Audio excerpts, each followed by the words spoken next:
Is it soup yet? Yes!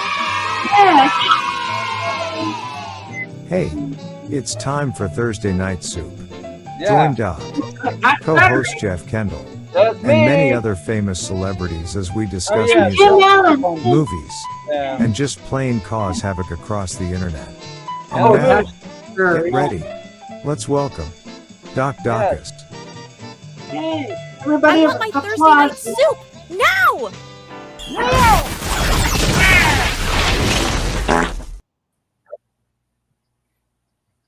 Okay, and it is Thursday night soup, just barely. Not Saturday, not Saturdays. It's Thursday. Just like to know, why don't people tap dance anymore? Whatever happened to tap dancing? You know, it used to be on Ed Sullivan and all that kind of stuff. Fred Why don't they do that anymore? What's the problem with people? Astaire's dead. Yeah, well, maybe Jeff Kendall knows. He's got the answer to everything. Because Fred Astaire is dead. Simple as that. Yeah, he died when Fred died, I guess. Yeah, well, I guess so. Maybe Tim Allen knows. Tim knows. Tim knows. No, Ed Sullivan's not on anymore, probably Yeah. because he died. That might be Yeah. why. Yeah, Sullivan died too. Mm-hmm. Well, yeah, but you know, like Tim Allen is the expert on music and movies and all that sort of thing. I thought he might know what happened to tap dancing. Some people still tap dance. There's still Yeah. some dances Yeah, around. I don't see them. Yeah. No such a. I seen a thing on YouTube earlier this week. You know, doing all this stuff. I'm going, why don't people tap dance anymore? Is that a dead art? Mm-hmm. I guess. Who knows? Why don't we see how many people are out there? Okay. James Farley. And get out my magic mirror. And who's out there? Yes. And Gary Wilkerson. Hey, Gary. No. And I guess those are the only two out there. Oh, well, that's a shame. Well, to all you people who are I out bid there. you welcome. It's early. Just missed And that. Magic Men too. Yeah. Okay. And yeah, it's Thursday night. So I don't have no idea what's going on today. Doing okay. Well, not really. It always helps to have something ready, but being that I had company here until like the last 5 minutes, I didn't even decorate. I don't see it. Yeah, on the other side, I see your needles and I don't see nothing else of it. I'm not even prepared for Partridge Showtime. Oh no!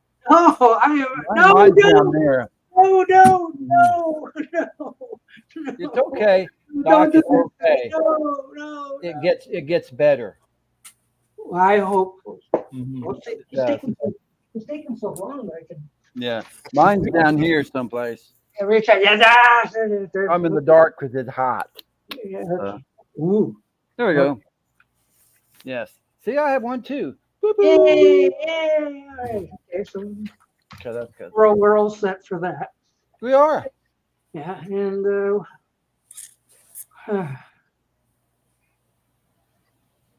I don't know. It's been a pretty nothing week, I guess. So No, we could go doing okay. thanks for coming. Show's over. Yeah. See, Oh no, wait! I heard Jeff Kendall had bought something this week. well, I had to go to Oklahoma City for another jab, and I found a couple of goodies. Oh, he's still there. That's what happens when they put the needle in Jeff's arm. Yeah. Yeah. Wait for him to turn into dust as well. Yeah. Well, they had trouble today. They had to jab me twice because a girl was a trainee jabber and she didn't get my vein. So they had to pull a needle out and put it back in. So the lady had to jab me twice. Oh, nice. Did you get an extra cookie? Yeah, that gave me, yeah. That's extra money, but no, that's she was a trainee and she'll get better. She'll either get better or she'll be gone. So, but it's okay. Okay. But anyway, you got some blood. I have a couple of things. They had the half price books. They had the 2 for $5 bin again, and I got an album I've never bought, but I've always enjoyed listening to. It's Bruce Hornsby and the Range. Cowboy The music. way it is, yeah. $2. These were 2 to $5. Ooh. Is there an actual CD in there, or is there somebody's prom pictures? That's a long story. There is a CD in there. Okay. Ooh. Now, I bought a CD that I've always enjoyed. I had it once before, and I decided to buy again. This was Harvest Moon by Neil Young. It's an excellent CD. Neil Young. And my thrift store had something nice. Oh, I was watching the movie show last night, and Monday I went for $1.99. I found 4 movies from Spencer Tracy. Oh. I got his version of Dr. Jekyll and Mr. Hyde, Captain's Courageous, Boys Town, and Bad Day at Bad Rock or Black Rock. This was $1.99 at my thrift store. Bad Day at Black Rock is supposed to be good. It was. They were showing it on Turner Classic Movies while I was in mom jail, but I missed it. Now, the only thing I don't like, I'm going to try to find another. Look what they put the DVDs in. Oh, no, not the stack. Yeah, they stacked them on, so I'm looking for another DVD player. Other than that, okay, it doesn't hurt them. It's fine. I don't mind. I never them? mind. Well, the thing is, when the movies are like good, like you don't want them rubbing against each other. Yeah, they don't. They don't rub against each other. They're fine. They don't. It's fine. If they rubbed against each other and it was going to ruin them, they wouldn't do it. It's fine. Well, they don't care because you just go and buy them again. Well, they do care because they don't want them back. Take them away, please. But I didn't have any Spencer Tracy movies in my collection. Now I have 4. So. Yeah, now you got Dr. Jekyll and Mr. Hyde. I got his version. Yeah, I'm still looking for the Frederick March version, but the Spencer Tracy version is pretty good. 1941. I have the Frederick March version, and I have the. Are they okay? Psyko version. I want to get. But it was $1.99, and I said, "Oh, what the hell? I'll gamble $2, and they're pretty good films." Exactly, it's like records. Yeah. You know, when you, on a turntable that drops records, it's the same principle as CDs. They don't rub against each other. Okay, well that's good then. Okay, it's fine. Save space. Well, that's good. Yes. Good. And it's cheap. And I always defend that sort of packaging because if they gave you other kind of packages, you would have had to spend a lot more money, and they'll sell more if they can sell it cheaper because they're using less expensive packaging. So I don't have a problem with that. Yeah, in the first of the week, I found a really good copy of the Peter Gabriel OI CD finally, and I've ordered it, and it'll be here by next week. So the 2-record set. This has 2 records and Blu-ray. So we'll see what happens. You'll be here by next week. Oh, you ordered these? I ordered that one. Oh, not from that nasty. I forgot what they're called. World of Books. World of Books. No. I'm avoiding that one. No, none of those. None of those. From Seattle or something. Yeah, something like that. Maybe we'll ask Tim Allen if he has anything new today. Everything new, Tim? Nope. Tim has nothing. Me neither. My thrift store had a big sale in it, and they got tons and tons and tons and tons of stuff in, and just tons of nothing, just common, everyday stuff. Nothing that, Nothing to go over. No, if you want to find movies over the last 10 years, I had tons of them, but I'm not. Oh, yeah. Those, they got a bunch of those at my Goodwill, and 3/4 of them are crap. I found nothing. And they did have the sales off now, and they did have a bunch of, they probably got in today or yesterday, they probably put out a bunch of like 20 movies in a box or whatever, but they're not 49 cents anymore. They're like $5.99, and I'm not spending $5.99 for it. I spent 49 cents for it. Yeah, so. I saw that that thing you had last week, that big group of movies, you know, and I couldn't find them online, so I don't know. I don't know. I don't know. I don't know what that. There was 3 of them. Yeah, there was volume 1, 2, and 3, 5 movies each. Yeah, I looked for them. They did not find them anyplace. Yeah, so, but whatever. 49 cents each. So that's good. 10 cents a movie. Can't really get too much cheaper than 10 cents a movie. Yeah. I saw this came up on my YouTube recommended thingy here that they're gonna do the Silent Little Rascal stuff. Our game. They're hoping to do 3 different volumes. If the first one sells, they'll do the second one, and if it doesn't sell, they won't. So if you're interested in it, buy the first one. Okay. And now I did see clips. They look great because the channel that I looked at, they didn't have any clips. They just said coming soon. They didn't have any examples. Now I did go see a couple of new movies.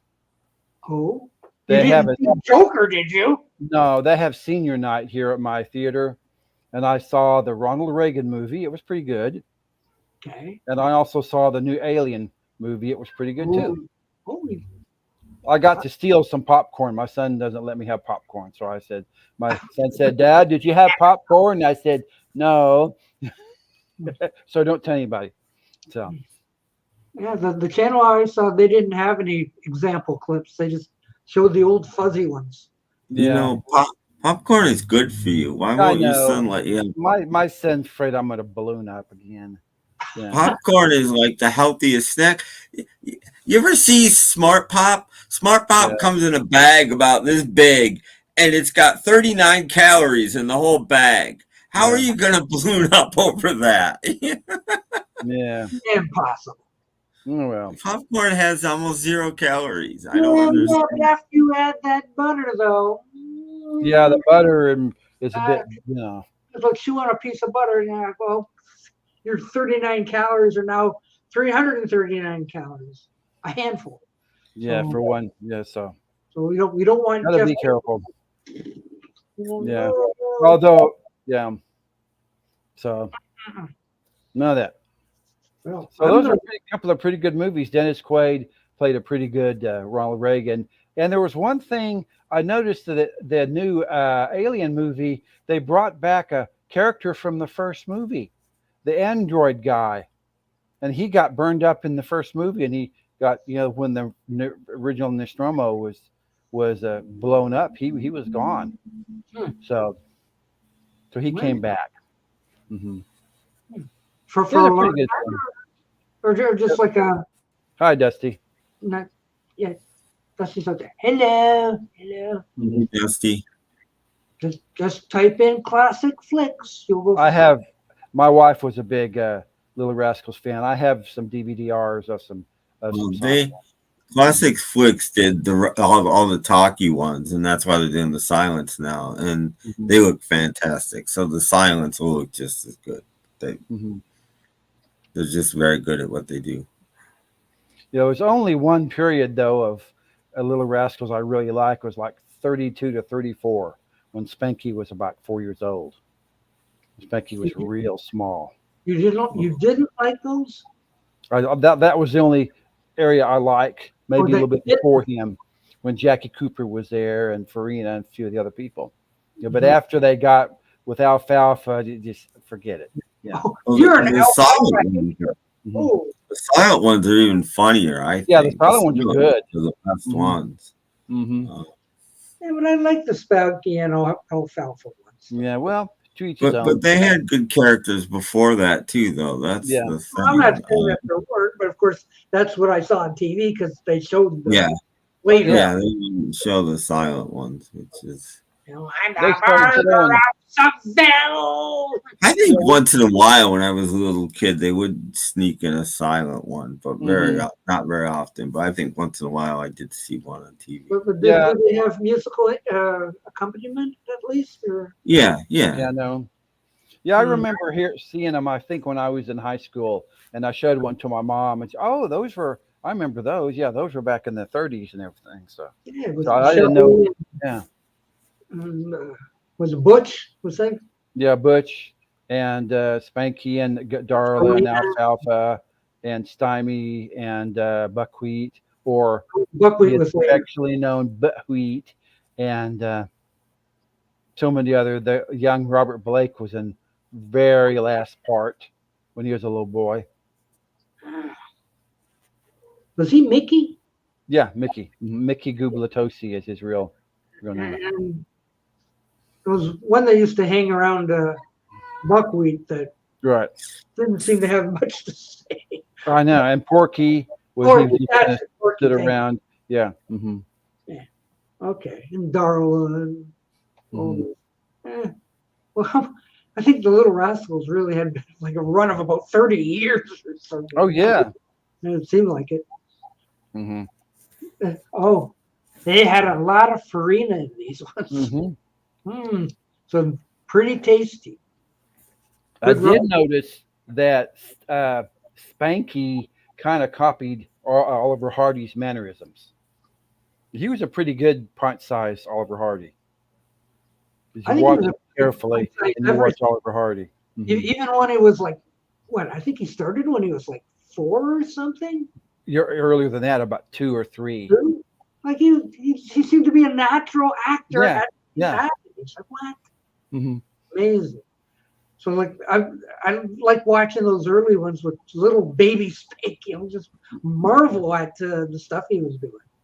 So like, crazy. So if these are being restored and all that kind of stuff, and they go really well, they'll make more. Mm-hmm. Run out and buy them. Run out and get them now. Be a nice Christmas present. Yes. Yeah.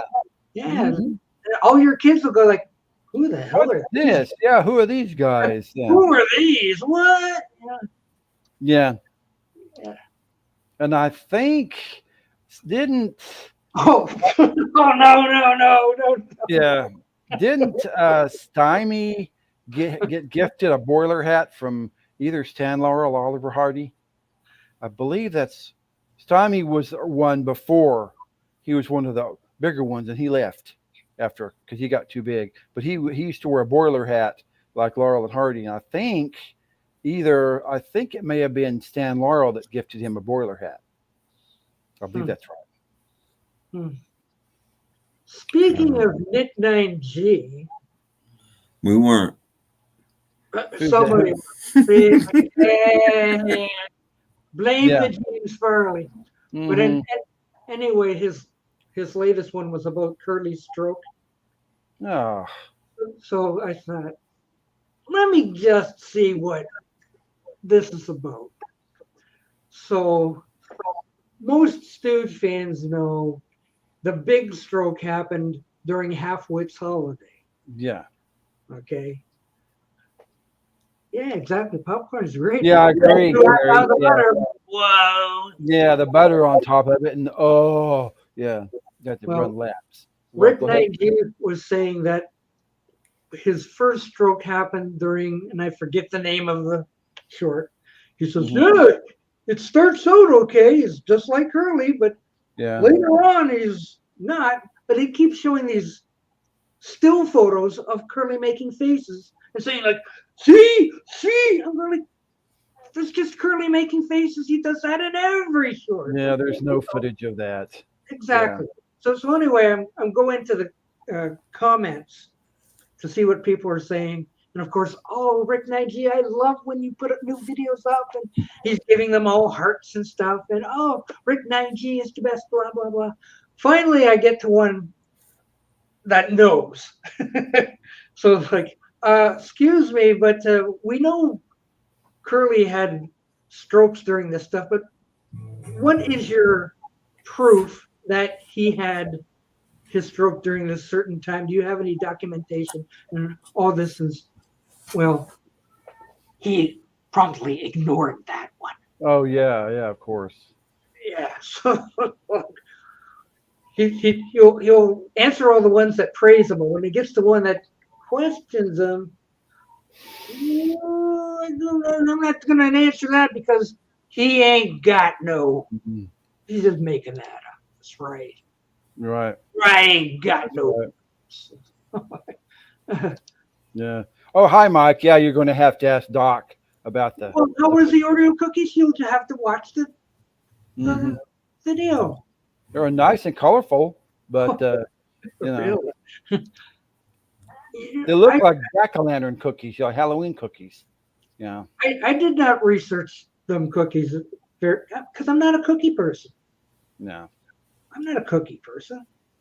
But I found them this morning and went, oh, here they are. So I just grabbed them and brought them home and started making the video right away. So I never noticed on the package that they were in colors until I dumped them out. And I went, oh my gosh, look at this. They're all in colors. Wow. So that was totally off the cuff. Mm-hmm. It was like seeing them for the first time. Exactly. Like, Yeah. Seeing them for the first time. Oh no. Yeah. Yeah. Yeah. And what? Now you have to dip your. In I didn't Coke have or any milk? more. I didn't have So any more. so they didn't fizz when you dipped it in the milk, right? No, they didn't turn it to Because they're alcohol. Coke flavored cookies. I thought they would fizz a little bit. I didn't taste any Coca-Cola in the cookies. Okay. Now, see, you could have given your guest a cookie. Have a cookie. You know. I did. Okay. I brought them out. I says, have a cookie. Oh, what are these? And they were so good that the guest overstayed his welcome. Yeah. Yes. Somebody had said that they fizz. Mm-hmm. And I'm going like, they fizz? The cookies. And they said, yeah, there's Pop Rocks in them.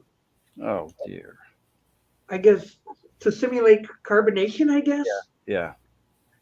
But I never got it. So that's when somebody was over like, here, have a cookie.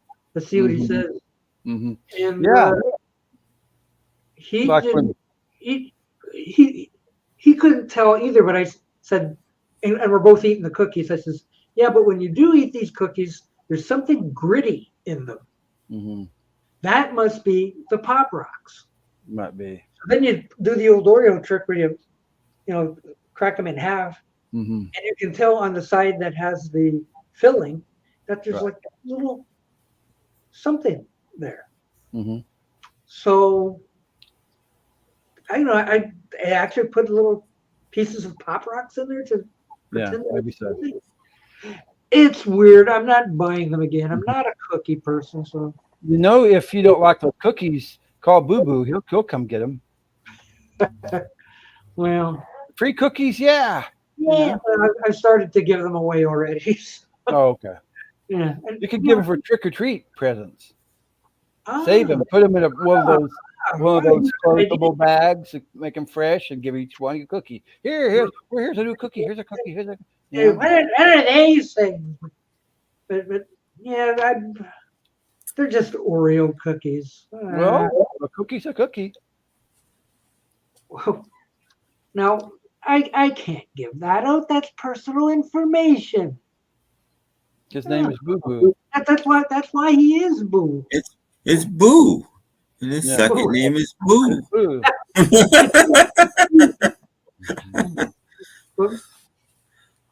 Disagree, Doc. Disagree, Doc. Disagree on which? The Pop Rocks? I don't know. I prefer mint Oreo cookies and Dad's oatmeal cookies. I love the mint Girl Scout cookies, but they're like $4 a box now. And they're smaller boxes. Let's forget that. I used to get 2 or 3 boxes. Yeah. Little teeny tiny boxes. I love them, but it's I leave my Oreo left out to soften up. Yeah, they're pretty good. Mm-hmm. What, out in the open air, just I don't know about that. I think they'd get stale or something.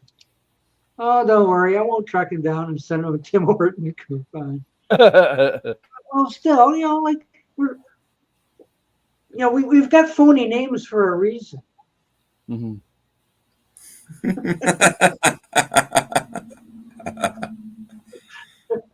So some of us are supposed to, like we don't want to give our real names out because we don't want, I don't know.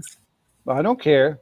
I don't care. Well, when Boo Boo came around, he says, "Can I be in your video?" And I says, "Yeah, but we'll make up a name for you so you can remain anonymity." Mm-hmm. So, I only send things to people that I love. Okay. So you love Boo Boo? Well, it's nice somebody does. Well, nobody loves me. I feel unloved. Ooh. Well, get to know Robert P. He loves everyone. He does. He does. Maybe out. Is he still on the road? Because he was traveling to do something. Because he said he was doing some flooding and he had to turn around or something like that. Well, he went and visited Beetle Brad. Oh, okay. So I guess that Beetle Brad's okay. And he is, yes. Because they did go watch One Hand Clapping. Oh, okay. Well, that's, yeah. But Brad's area was pretty much fine. Mm-hmm. But further west, I guess. Bad. Yeah, I feel so bad. It was not good. Mm-hmm. They're still finding bodies. Roads were washed away. Houses were. So that's terrible. So Brad's fine, and his whole good is fine, and all that kind of stuff. But further to the west is just devastating. That's a shame. What? Is Brad in his 80s? Oh, get out of here! No, not that I've seen. No, he's younger than I am. I'm not in my 80s, and Beetle Brad, isn't he? And I'm over 72, and I feel great. He does, and he feels great too. We all feel great. Most of us feel great.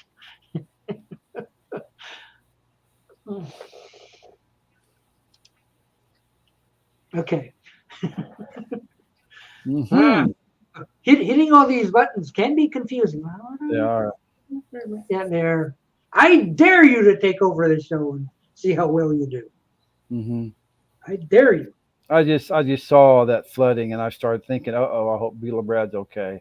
But I'm so glad he's okay. But I feel for all those other people, houses washed away and all that kind of stuff. It's just terrible. Now you're 6 feet under.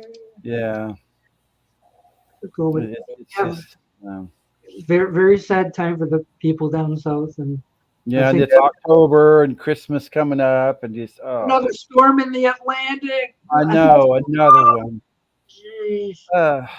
It's a bad hurricane season down there. So batten down the hatches. It's going to be a bumpy ride. Yeah. Well, I can't do a clip every 5 seconds. Come on. So then I have to start pushing buttons and I have to scroll. Where the hell is he? There is he. No, he's not up there. Is he over here? No, he's not over there. Maybe I found him here.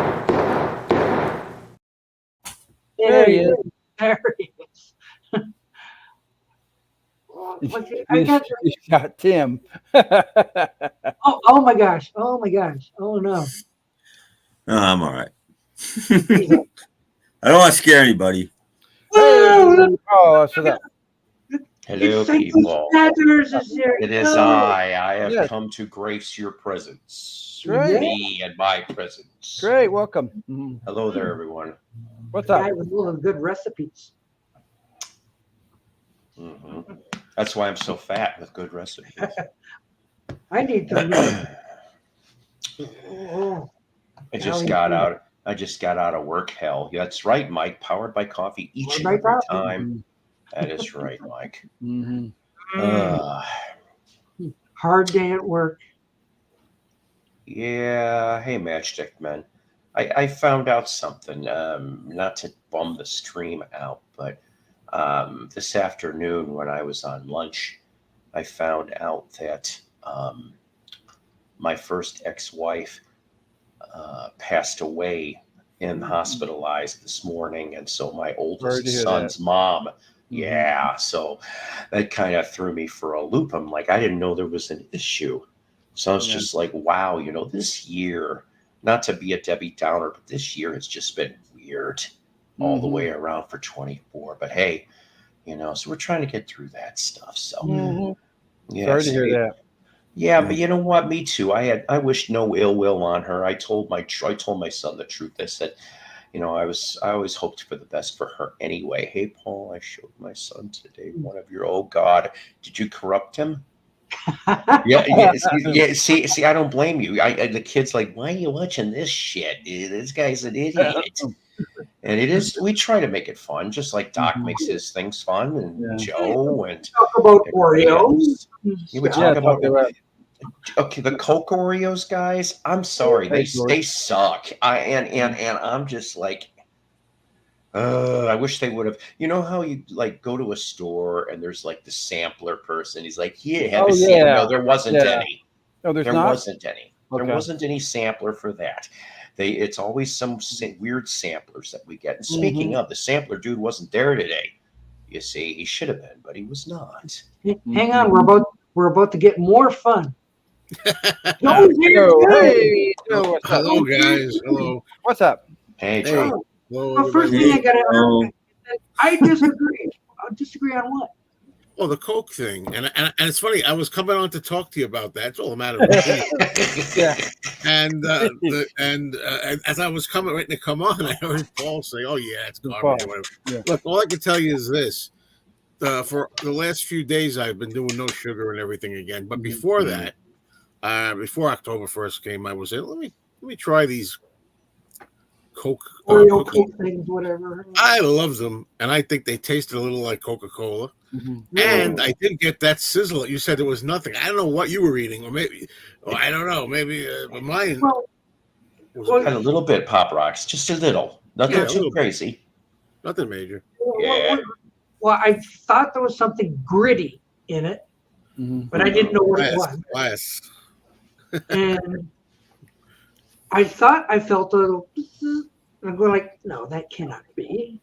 But now I learned they've got Pop Rocks in it. Yeah. So it's just weird how I found the Coke first, and then everybody started telling me, well, now you got to get the cookies. I'm like, what cookies? Yeah, that's what happened to me. Even though I really don't want to drink soda, but one day I saw the Coke. What is it? Coca-Cola with Oreo flavored Coke. Yeah. And that I did not find very. We sold out like that. Oh, really? And for some reason, I'm not kidding. We sold out, gone. I'm like, what the hell? But whatever. I had like 2 sips. I got a bottle.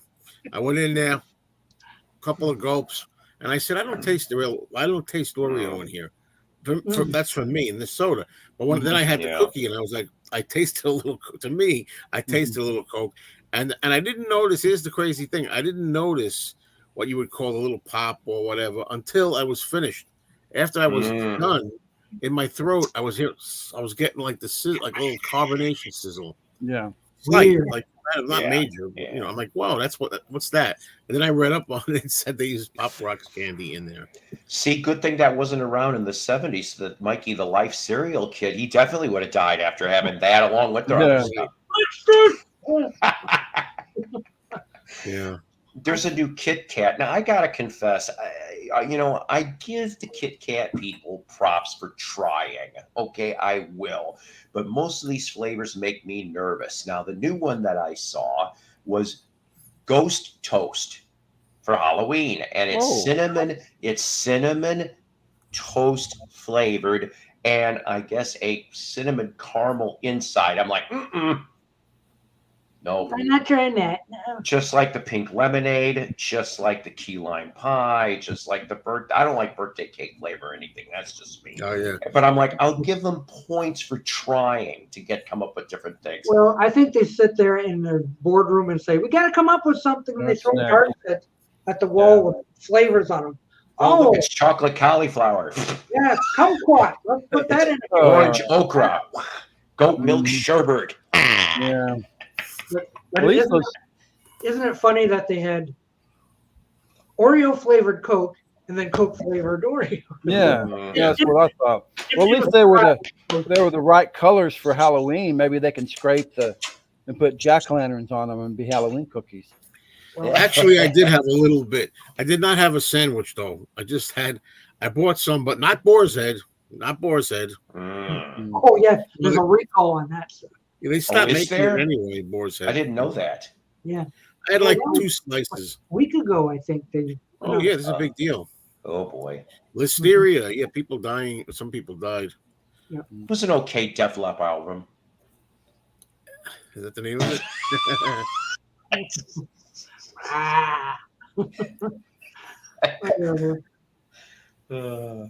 I'm done with the Oreo stuff. No more. No more. You gotta try the Oreo soup. Coffee crisp. I would eat it again if I would. Although I'm not eating sugar. Try not to eat sugar again. But if I was, I would do that. I would rather have another Yop than any Yeah, I can't find Yop where I live. So what the hell's a Yop?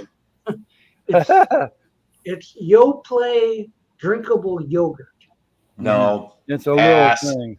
No, no, can't deal with that. No, okay, it's good. I like it. No, the kids may like it, but I'm not going to deal with that. It's a texture issue for me. Banana, something or other.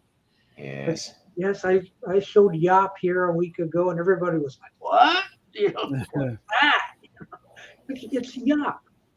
Check it out. But it could be a Canadian thing. If Paul can't find it in the stores, I guess maybe they don't have it in America. Like I said, Sunday I asked the lady in the stores, and she thought I was crazy. Yeah. Even if you weren't there, you'd still be crazy. What is this stuff? Yeah. In reverse, it's poi. At least we know what poi is. Mm-hmm. Several hours ago. Yeah, really. How did you miss it? Yeah. So funny. Yeah. You know, I laughed all the way through that thing. Jeez, you know. Yeah, somebody said to me, I think it was this guy Eric Schultz that I know. He said, when you get together with him, why don't you make like 3 or 4 episodes worth of stuff in one shot? That way you'll have it all. You could make different videos, and quickly. And I said, you don't know, I love Mike, but a little of him goes a long way. Yeah. Oh, wait, look, kitty cat. There's a kitty. One just came by. She's on thin ice right now. Uh-oh, what did she do? So their door was closed. Mine was open. She pissed on my bed again. No. And you know what? You're not like Jethro Tull. You won't be skating away on a thin ice on a brand new day. It's not happening. Mm-hmm. What do you think of that? You're saying wait till tonight. Hey, do you know what Yop is? Tell me what Yop is. Ow! Ow! Got my tit. What the heck? How dare you? I just asked what Yop was. No, yeah. Oh, look. Oh, hello, Henry. She's after a fly. Hi, Henry. Good. Is this the real Henry? We'll find it. Doesn't matter. Or the faux Henry, or Buck Henry, or Buck Henry. But yeah, today Mikey had that whole wall full of boxes. What was he saying? I'm crazy or something like that. I'm out of control. Yeah, I'm out of control. I'm out of control. Look what I've got here. I got all these boxes. I got more boxes now than I've ever had. All this kind of stuff. Yeah, we're not off. We were supposed to get rid of these things, and I think we're getting more. Yeah. And then we were in the diner, and the mailman came in and gave him a couple of more. There is, but he spent thousands on that coloring set. I know how much, but I won't say. Well, he just left it at thousands. I'm going. It's unbelievable. I don't have one, James. I can't fathom having that kind of money. I can't either. I'm just like, what? It's boxes that contain boxes. Yeah. He just wanted the box that those figures came in. Yeah, I just wanted He the got shipping the box. box. Like, hooray! I've got the box. And then the other one was like you had these tile things with the. Oh yeah, that was what I had to handle those. Like I don't want to drop one. Oh, were they like brittle? Or like bathroom tiles. I mean, really, breakable. Oh my. Porcelain or whatever they made them. Yeah, like porcelain. Yeah. And I've got the fifth one now. My collection is complete. He's got all 5 tiles. Boom. But he's so funny to watch because he just keeps on going. He's like an Energizer bunny. Yeah. And like, look what I got. Wait, look what I got. He's just ripping the stuff open. Look, now nobody has one of these, and I just found one of these. I'm just ceramic. Maybe that's the word. It's the little Beetle toilet of the month club from who the hell is that one that always likes to do things by the month? You know what I'm talking about? That rip-off company that you see in the TV guide or some shit like that. Yeah. That's that place. It'll be the new Beetle toilet of the month. Yeah. I'm actually, whatever. The Terrifier 1 and 2. I mean, they're just gore for the sake of gore, which a lot of those are. But I do want to see the third one. He's going to be Santa Claus. Art the Clown is the clown. Art the Clown is a character. And he's very, very creepy character. And the third one, he's supposed to be Santa Claus, and I don't think he does too many good things. I'll tell you what's making me nervous right now, and I've been seeing some reaction videos. Joker 2. I originally was half excited, and now I'm going, uh-oh. And I'm like, they had to ruin it. It's a musical. Yeah. It's worse than that. They spent $200 million on it. And it all takes place in a courtroom and sing. So it's a musical. It doesn't sound good at all.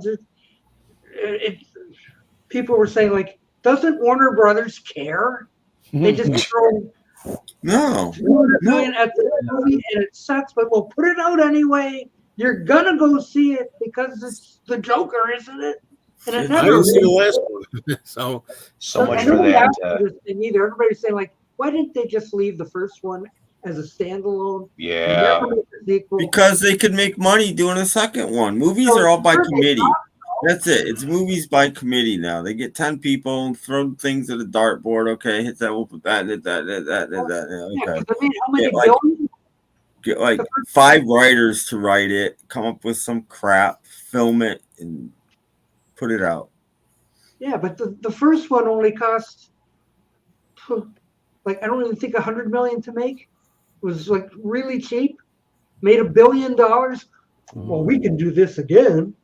Well, but then maybe they should have got Michael Bay to direct it. Cash grab. Yeah, exactly. So much for that Penguin on Ice project now. The director doesn't even matter anymore either when you're talking to a studio, because the studio is going to tell the director what he can and can't do anyway. So it doesn't even matter. Filmmaking isn't an art anymore. Well, the weekend box office is going to be interesting this week. It is. Because a lot of people are saying, like, I'm not going to, and Lady Gaga, I'm not going to see anything she's in. They're just doing it to get her an Oscar. So I've been watching those review things all day. I guess Paul has too. So there was a couple of them yesterday. What about that big flop that everybody says stinks, and so did Tom said it too. Megalopolis. What is it called? How can you say it? Megalopolis. Everybody says that stinks. I never ever heard a good thing about that. Like a lot of those? What? Yeah, Megalopolis. That's Dirty Harry 6. Yeah. Who could believe it? She's 80-year-old Dirty Harry. Yeah. That'll work. Yeah. Go ahead, and then he stops. Line. Yeah, while going around in a walker. Yeah. Oh, that's terrible. I'll catch up to you eventually. Yeah. Give me a week. I'll be there. Yeah. Do you feel lucky? Line. Oh, Punk, yeah. No. Do you feel lucky, Punk? Yeah. Oh, that's terrible. Lucky Punk. They could give Clint Eastwood a partner in the sixth one. A younger partner named Barnaby Jones, and then they could go. Hey, what do you know about Raymond Burr when he was when he had his arm in a sling in some Perry Mason episodes? You know anything about that? Why that is? I was watching a couple episodes. Well, not the whole thing, just going around. I had his arm in a sling. I have a sneaky suspicion as to how the arm was in a sling when I was doing those couple Perry Mason episodes. I cannot divulge what act of adult gratuitous that I had an accident with. Oh, Mark, get me my wheelchair, Mark. Didn't he have an accident, or That did he was have horrible. I'm assuming he had an accident in real life, and they wrote it into the show. Yeah, that's what I mean. I wonder what happened in real life. I'm trying to give you a hint what happened. Yeah, Well, there's $10 for Joker 2. Tom Haniadi's the other one. See, I was going to go see it on a Tuesday where it's like $7 instead. Maybe that's I'm the like, best. yeah, but I'm That's what I like, did. ooh, the films I saw? I'm scared. So Very scared. you better go on discount day. So Yeah, that that's is what I Tuesday did. is discount days. Yeah. Star Trekker is going to go see Frankie Valli, the hospital. Oh man, I've been watching some clips. he's sad. looking a little. I love Frankie, but he's got to retire. It just be done. I don't know about Nosferatu. I was saying on my movie chat that I guess I'll wait to hear a word of mouth. But personally, I'm not interested in another Nosferatu movie. They already got a couple. Mm-hmm. No more vampires either. We don't want any. Yeah, vampires are done to death too, and we don't like vampires. Zombies as well. Yeah. Hello, Dan. Hello. Hi, Dan. Hey, Dan. Good day, Dan. Hey, Dan. Yeah, and besides with it being Halloween season, we're going to be inundated with horror movies for the next month. Oh, I'm sure. Yeah. Oh, absolutely. Yeah. Like the eggplant that ate Pittsburgh. Could be. You guys start watching, so I only watched one. Mm-hmm. Yeah, Joe's in the middle of a Mayo-thon right now. So, Yeah, well, go for it. 3 days I got one video up. Yeah, go find that werewolf. Yeah, I gotta find it in a file here somewhere. Lost it. I have got. I want to do it. That's a good excuse to do it. I got to do it. Got it. And you can listen to that Monster soundtrack too. That kind of fits. It's funny because I'm watching the Monsters now. Monsters episodes all the way through. Hi, Steven. Steve Sneeze up there saying hi. Yeah. Oh, Steve's up there. Steve I Sneeze. missed that one. Steve. Hi, Steve. Yeah, I got to say hi to Steve. Yeah.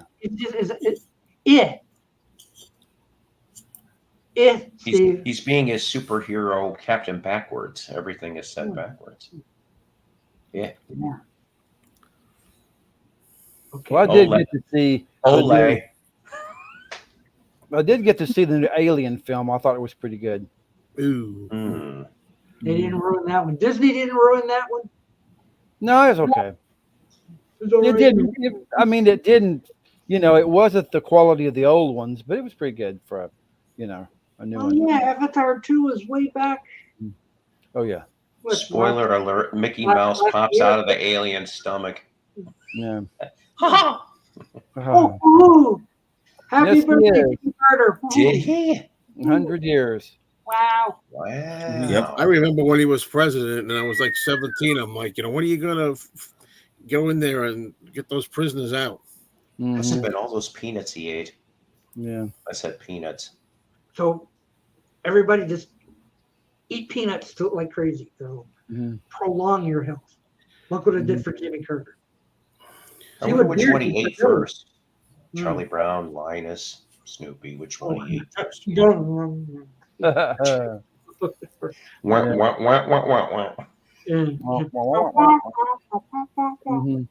It's been years watching those things. I haven't watched one in ages.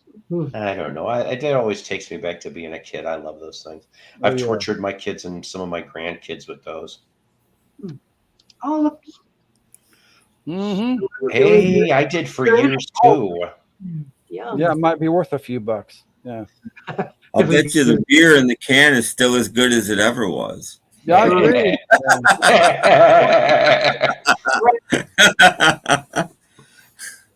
Yeah. I remember my dad said he tasted like shit, Billy. That's what I'm saying. Yeah. It's as good now as it was when it was new. It's aged. It's been aged now. Well, Couldn't be worse. what's everybody's favorite beer? For Henry, it's either Heineken or Rolling Rock. Anything for me, I guess. I don't know. They're my least No favorite beer.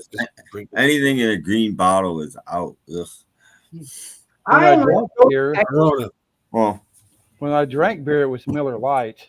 I guess this would be mine. Yeah. Somewhere on the shirt. I like a good shock top. Yeah. Orange. That's a little tasty.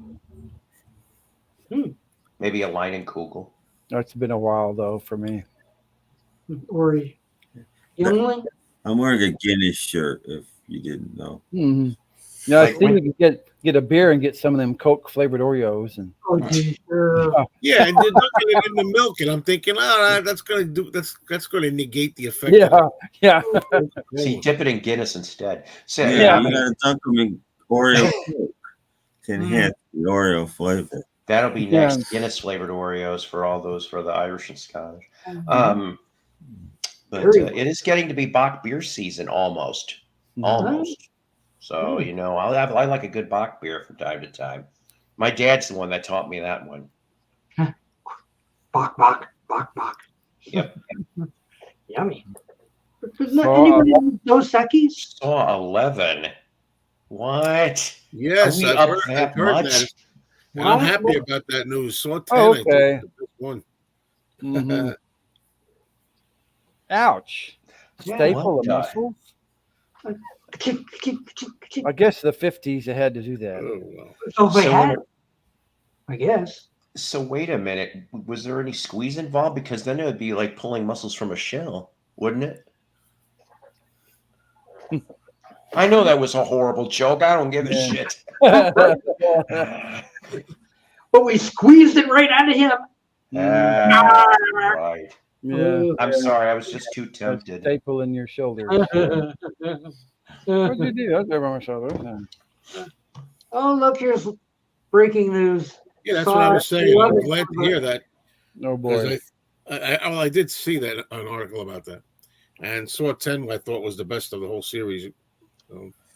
I know, and there's a bunch of mess going on the YouTubers about Spider-Man 4 and Venom this, and I don't really care.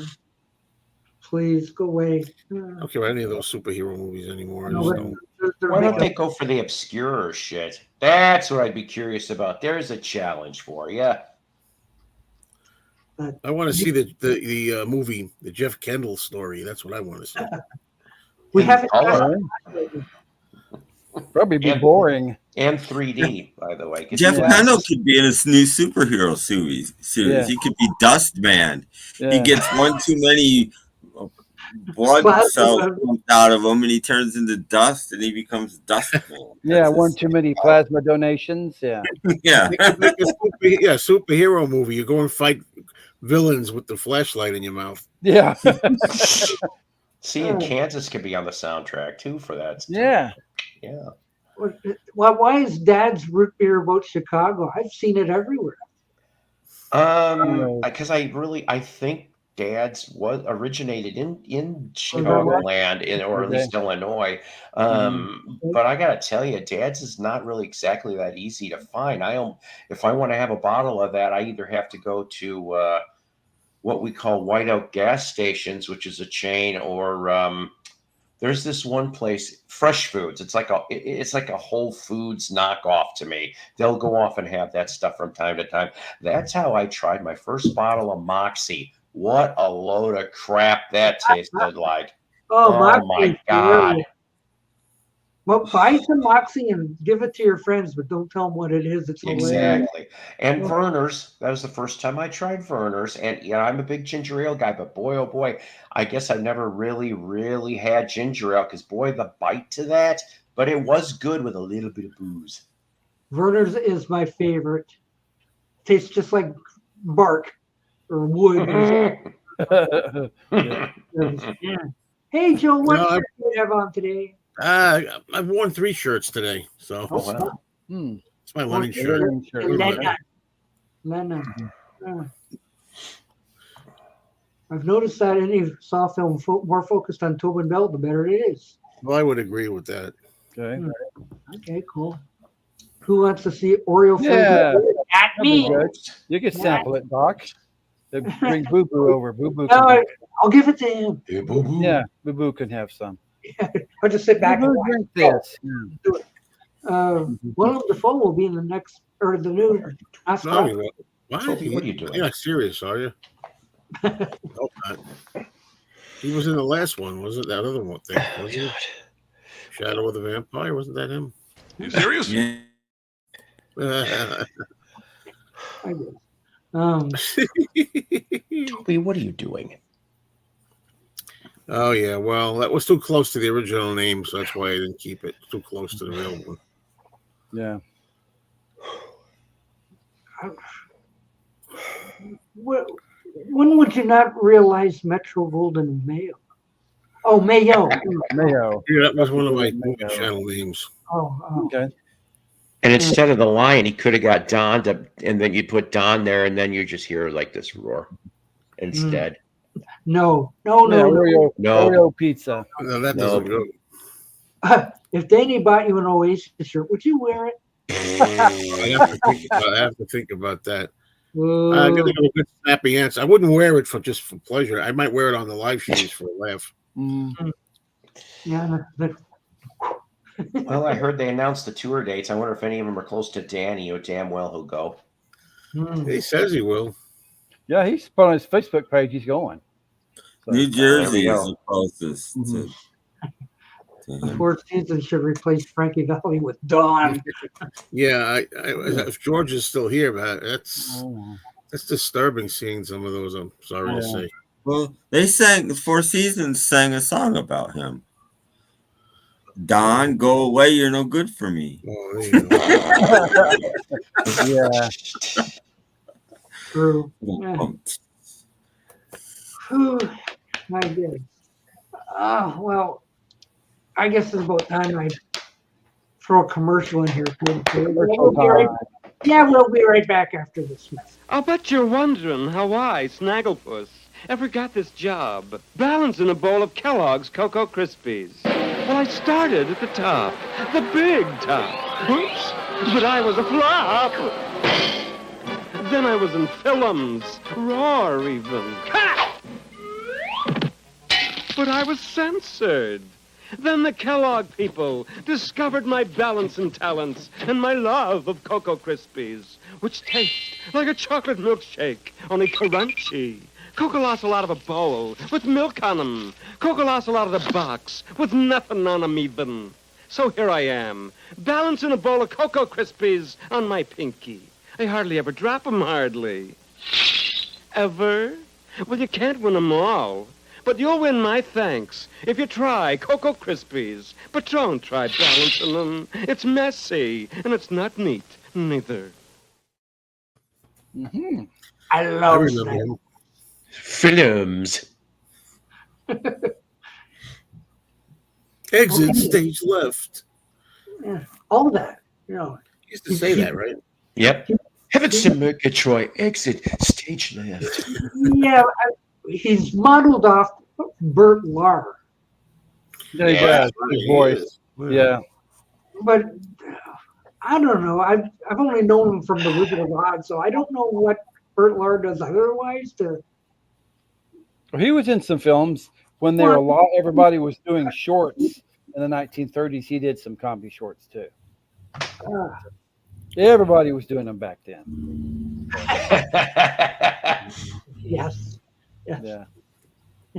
It sounds more like Joe Dorita. Yeah. Joe Doritas is man. He's the worst stooge for my money. Yeah, but I've read that he's modeled after Burt Lawrence. So. Maybe it means Joe Besser. I wonder if Yeah, I was gonna say yabble jabble. Oh yeah, he means Joe Besser. I'll hurt you. Yeah. Yeah. Yeah, as Lady Gaga would say, he was born that way. Whatever. But I heard him and Huckleberry Hound were a power couple at one point. I still like Snagglepuss cartoons though. Yes, I have it. Hang on. Where's the beef? Where's it? Where's the beef? There we go. Okay. I heard after Clara Giller died, part of the will was she had to be in the Wendy's hamburgers. She still is to this day. Oh, okay. Well, Henry, you go off and see Joker 2. Enjoy Lady Gaga, Henry. Because a lot of people were saying, like, why is she in this thing? You know, she's not going to make a good Harley Quinn. What? But if it's going to be a musical, get a musical person, I guess. I understand that Taylor Swift is having some troubles because she endorsed a certain presidential candidate because her tickets are going. Oh, really? Yeah, that's what I'm reading. Wah, wah, wah. Wah, wah. There was a thing online. A guy bought a Taylor Swift guitar and he busted and he destroyed it. Interesting. Yeah. Hey, I'm going to say no. Nobody ever said, where's the buns? No. No, I don't. No, they most certainly were not. That would be kind of interesting, Henry, because They were dead long before that. Yeah. Yeah, they dug them up. I think Henry's been watching Rick 9G, so we're just getting this. That sounds like a Billy Sweden comment. Yeah, because Boris Karloff was cremated, so that would be kind of difficult. Oh, that'd be tough to do voices when you're. Yeah. See, he's in the Frankenberry. He's a little bit in the Frankenberry. I would say no, that's wrong. Bela Lugosi died in 1956. Yeah. Hold the street. 69. Open the cereal. That didn't stop you making movies, though. Oh, no. Yeah. That's a good point. Quit watching Rick 9G. He's no good. I don't know. I don't watch him. I don't know who he is. All fellas. Who is he? You know, at least we have the real poop on the stars today. Okay. You know, like Joey Heatherton. Who? Turn a star? What? Yeah. Zazu Pitts. Eartha Kitt. All the big stars. Fatty Arbuckle. I'm supposed to be that. Right? I got to gain another 10 pounds and I'll be in the Fatty Arbuckle story. It doesn't end nice. Yeah. I'm just going to tell you that. No. True. Oh. Well, I tried Multi-Meal once and it sucked. It did. Even whether it was the regular or the chocolate. Yeah. Doesn't matter. It still tasted like. Well, that would be great if they had Count Chocula back in the 50s. That would have been great. He might have done it then, but there's so many voiceover artists I can do. Yeah. But he would, Asians and stuff. Yeah. But no, they did not do their. He would have eaten that cereal if there was heroin in it. Don't believe everything you see on YouTube. Because Lugosi died in 56. I think Karloff worked up until he died in 69. He was. Yeah, he made some films in Mexico. Right before he died, and then some TV work and something like that. He never that stopped. was 66 or so. Who are we talking about? Karloff. 69. 69. Well, when was Grinch done? 66, I think. 66 or 7, I believe. And then wasn't he in Mad Monster Party too? Yeah. It was around that time frame? 68. Yeah. Jeff, you promised. You promised. I know. I was quiet all the time. I gotta look for my girl from Washington over here. I don't know where that. Where's the werewolf in Washington? Yeah, that was probably the last big thing he did. Well, no. I really think Grinch was 66ish or something. Or 67. Might have been 66, 67, something like that. But the thing is, he did Targets, was a pretty big. That was yeah, the last. 68. That was that was the last real good movie he made. Dip it in the orange juice. Well, 67 they shot it really, but I think. Because somebody will buy him. I can't find it, Doc. Yeah, I was gonna say nobody else will buy the damn. That was The Terror. Yeah, The Terror, yeah. So they filmed it in 2 or 3 days, something like that. Yeah, and they made, and he had, the story that Peter Bogdanovich, Roger Corman told him he had a few more days left with Karloff, or something like that to use to make a movie or something. Anyway, it's a long story. It's Halloween. We talk about all kinds of stuff. Yeah. Salmon. Yeah, I want to talk about the werewolf in Washington. Like Karloff and Oreo cookies. That's what I'm laughing about. I'm like, dip it in the lemon pepper. Yeah. God. Oh, also, by the way, The Raven, too. Jack Nicholson. That's a better movie, The Raven. That's really good. Although those salmon Oreos might be great in Japan. I bet you they sell all over the place. Yeah, Grinch was 66. I thought it was 67. Oh, okay. I think Mad Monster Party was 67. Wow. Because he also did The Wild Wild West, The Girl from U.N.C.L.E., The Name of the Game, and a show called I Spy. He did a bunch of television work in the 60s. Yeah, he just kept working. Yeah. Drag. Oh, boy. Yeah, one of the best episodes there were. He played Mother Muffin. Yeah.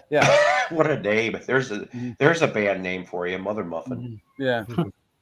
I never did have devil dogs when I was in New York. I'll have to get them.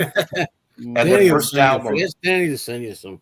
The first album should just simply be called Tom. I know there's been a lot of celebrity deaths this week, hasn't there?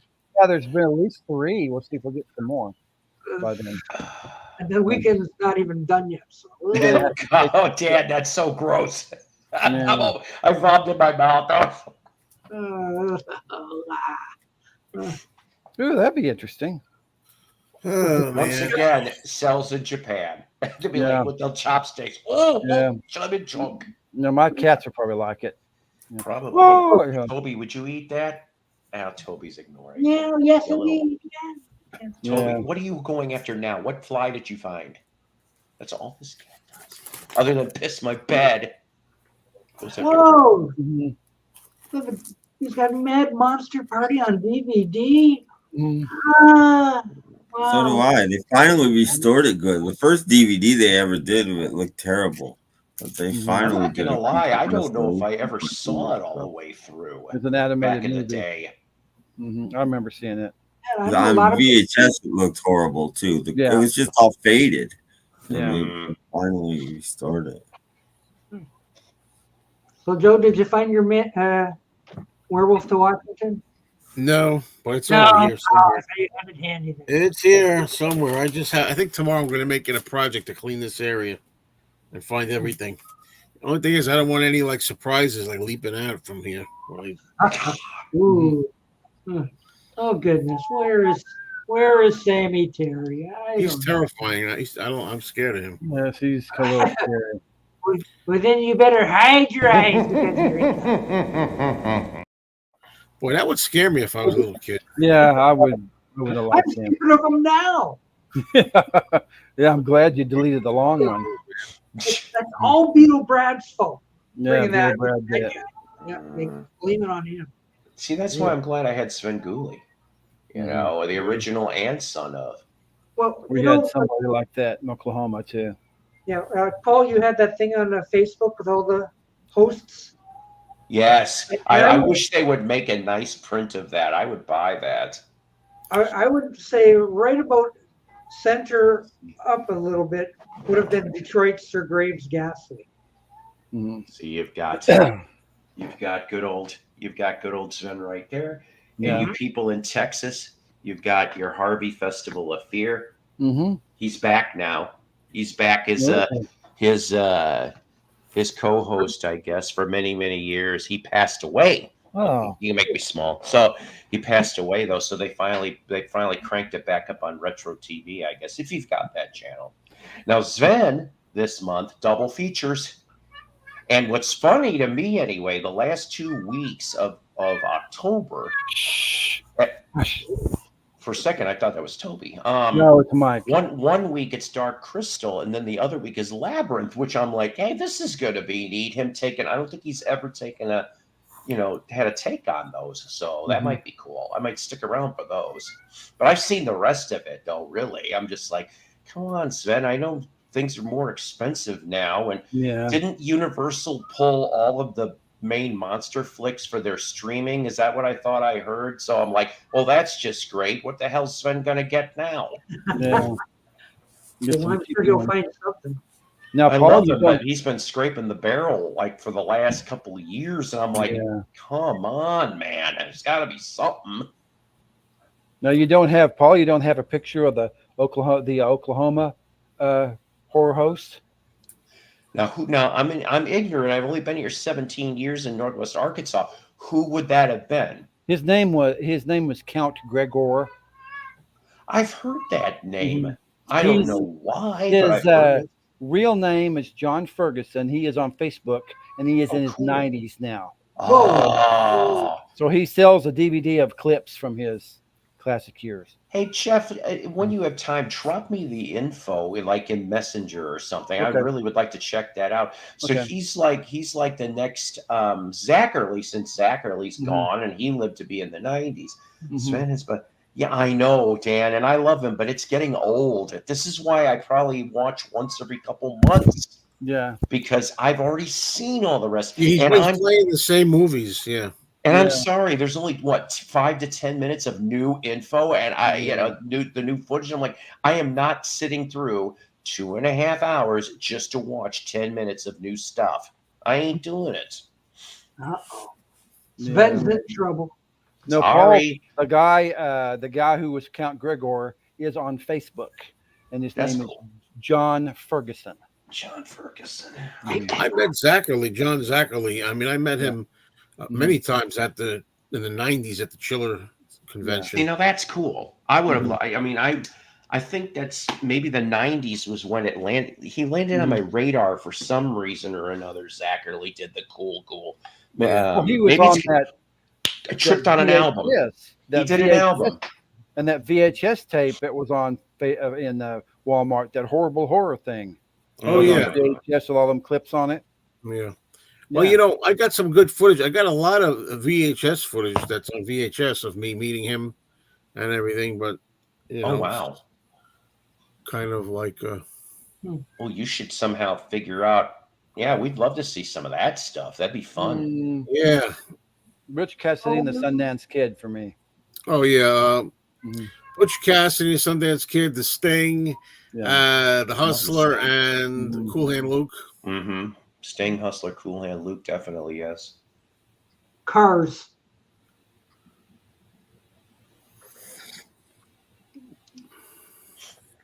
Okay. Can't remember what monster face. Oh, I remember that. Where the hell did I see that? It's Dracula. I think it's fun. It's a fun movie. It's terrible, but it's hilarious. It's fun. It's a fun movie. Where did I see that? Was that Offbeat Cinema or was it Harvey Festival of Fear? I saw it on one of those two, and I'm like, what the hell? And then like the next week, there was another one that those. Yeah, that's Jesse James Meets Frankenstein's daughter. Yeah, that was the next week, and I'm like, what the hell is this? That's really like not. It's like not even funny. Like that's just boring. Really, a lot of that. But Billy the Kid versus Dracula is funny. Yeah. And the best part is at the end. We're not spoiling anything, but when he's in a cave, Dracula, and the cowboy's got a gun or whatever, and he says, your bullets can't harm me, or something like that. He's shooting the bullets at him, and then he's a gun. He throws the gun and knocks him out. I was just gonna say that. Oh my God! Yeah, I lost it when I saw that. I'm like, really? That's what it did, huh? It was like a Superman moment to me. If we can't shoot him, we'll throw the gun. Yeah, same kind. Yeah, he ducks when he throws the gun. Why did they just have it bounce off his chest? It would have been a better like effect too. I think they do that at some point. And it shows him just standing there and the gun was pointing. You know, like. And do you know I have all of those too? The Adventures of Superman, and I've only ever finished season like 1 and some of 2, and I got all of those. I didn't even get to the color ones. What am I doing on here? I should be watching those right now. I know Dennis the Menace is a monster. No, he is in the show. Yeah. This is true. Gee, Mr. Wilson. Mm-hmm. Oh, I think that's that movie. Yeah, that's a good one too. Yeah, I can't stand Tom Cruise in that movie. Yeah, I don't like him either. When George Reeves was getting shot, right? Like they were shooting at him, and he just standing there, and the bullets would bounce off. Weren't there a few times where he kind of like went for like yeah, he's tired of him? Like don't they ever learn? Like don't. Well, you don't shoot at Wonder Woman either. She's just ting ting ting ting ting ting. You know, so. Goes right back at him. Ah, God, my eye, bing. Yeah. One of those shots that got to get through. So, what Wesley from Mr. Belvedere was a little. Did you talk about the death who died? Because we lost somebody. I want to see if it's in your. Uh-oh. Here's my Mr. Belvedere impression. I have it. Wesley. That's you it. have Death of the Week or whatever you call it. Who? Huh? Death of the Week. Do you have that? Yeah. Only on Sunday though. Yeah, we have three so far. Oh yeah, he's one of the three. John Amos. He's one of the three. Which I didn't know until yesterday. He was the last surviving member of the Mary Tyler Moore Show. Mm-hmm. Oh really? All of them are gone. That he was the last. John Amos was on there. Yeah. Oh yeah, he was a weatherman. Mm-hmm. I'm not sure that at all. Yeah. Do you remember his McDonald's commercials? No. Yes, actually. You remember him in Coming to America? That's funny. Yeah. Yes. Good time. R.I.P. John Amos. Yeah. I'm definitely I'm cleaning this up tomorrow. I don't want to know nothing. You got a job to do. Yes. I certainly do. I'm finding things here that I didn't even know were under here. You may find some old Oreo cookies from. I might find my skin when I was a kid. Yes, and Chris Christopherson, yeah. Yes. Yeah. Who was the other one? I know 4. I know 4. You guys probably. Well, I mentioned it on Joe's show last night. It's the 4th one, but most people don't know. Yeah, there were 3 right off the bat. The Christopherson, Pete Rose, Chris Pete Rose, John Amos, and who else? Are you saving it for a surprise? Tim? No. Fred Fritz. Who? Fred Fritz. Oh God, that's right, Frank Fritz. Frank Fritz, Frank Fritz from American Pickers. Yeah. Okay, yeah, he died. Okay. Frank Fritz. Oh yeah, Maggie Smith. That was last week, I think. Yeah, that was last week. Variety. Yeah, Maggie Smith was last. Maggie Smith. Yeah, Frank Fritz. He was only 60. Yeah. Oh yeah, John Ashton died. I saw that. Ashton. He was in the Beverly Hills Cops movies. Okay. Oh. The big guy with the mustache. Yeah. Oh, that was his name, huh? Mm-hmm. Frank Fritz, yeah. He was like 5'3", something like that. Well, you know what, guys? I'm actually in the middle of a party here that we're having here. I'm going to go. Okay. Is it a Mad Monster party? Popping up here for a little while. Actually, I got to get into where the air conditioner is in the living room. Oh, okay. It's stuffy here. Okay, nice All right. Nice to see you, Joe. See you later. So long. Bye. Thank goodness he's gone. I thought I am. I am rooting for Dick Van Dyke to get to 100. So help me God. I want him to be able to do that. But Dan, American Pickers was fun. I mean, I know all the rest of you guys, if you watch that kind of Pawn Stars, all the other stuff. We picked up something from these things. We gleaned information we didn't know about before. American Pickers was better in the first couple seasons. It got a little, samey, and I don't know.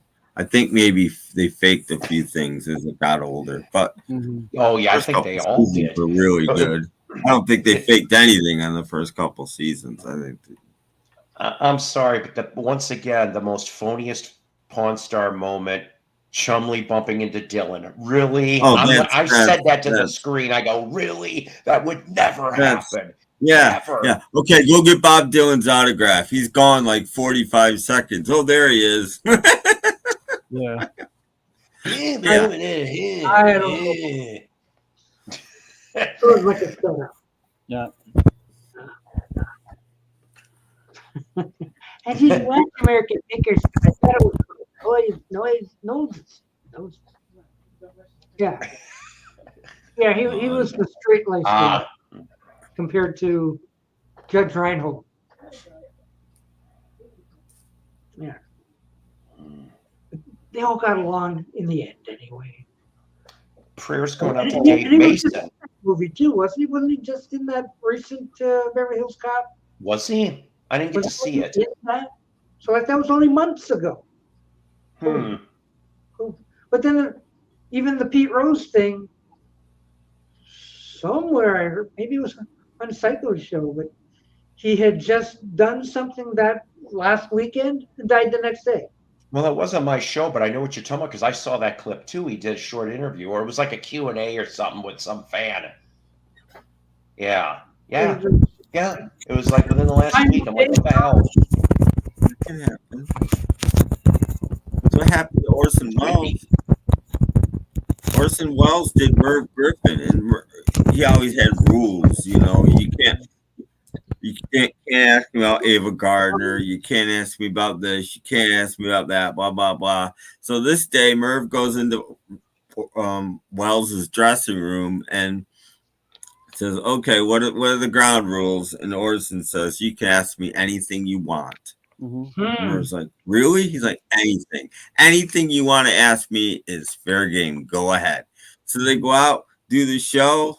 After the show, Orson goes and gets some dinner, goes up to his hotel room, and dies. Oh my God. It's almost like he knew. That's what Merv always said. It's almost like he knew he was going to die. So he's like, "Go ahead. I'll tell you anything you want to know." And like later that night, after they filmed the show, he died. No. Oh no, it's Partridge time. Gur's here. No, Gur's here. And I Too bad. There's no way I'm going to go try to go and find that. Still sealed. I was going to show you something. I was talking to this Count Gregor guy, and his name was John Ferguson. This is what he's got. It's a 2 DVD set of all of his. And see here, it's a picture of him autographed. See? Nice. And he's still alive. Nice. He's still alive in his 90s. And I'll have to hurry up and check that out. Yeah. I was going to come on earlier, but I was eating, and I didn't think you'd want to see that. Was it anything good? Oh yeah. It was roast beef flavored Oreo cookies. Oh yeah, with the tip in the yum. I don't know what you could dip them into. Like a dipping sauce. Looks like you're dipping sauce. Here. Some hot mustard dipping sauce. Yeah. Oh, you need a flashlight under your chin, you'd be all set. Yeah, well, the sun is starting to set. I might have to turn my light on. Maybe just a tad. Just a tad. That's good. Just stay like that. And then they pulled the body out of the twisted wreck. And Yeah. I think next season the Cincinnati Reds should dress out for opening day, stand on the foul line, and not take the field till Manfred reinstates Pete Rose. Heard an interesting thing today. Like Pete Rose was banned for life, right? And that's why he's not in the Hall of Fame. But I was watching a thing on hockey today, and actually Ray Ferraro, who's a he's a hockey analyst. He was an NHL player, but he's an analyst now out here in Vancouver. Mhm. And he was saying, well, that was a band for life. Now that he's dead, his life is over. Yeah. So he's saying he'll probably get into the Hall of Fame now. He should be in the Hall of Fame. Mm. You know, because he was a stellar player and he set a lot of records. Yeah.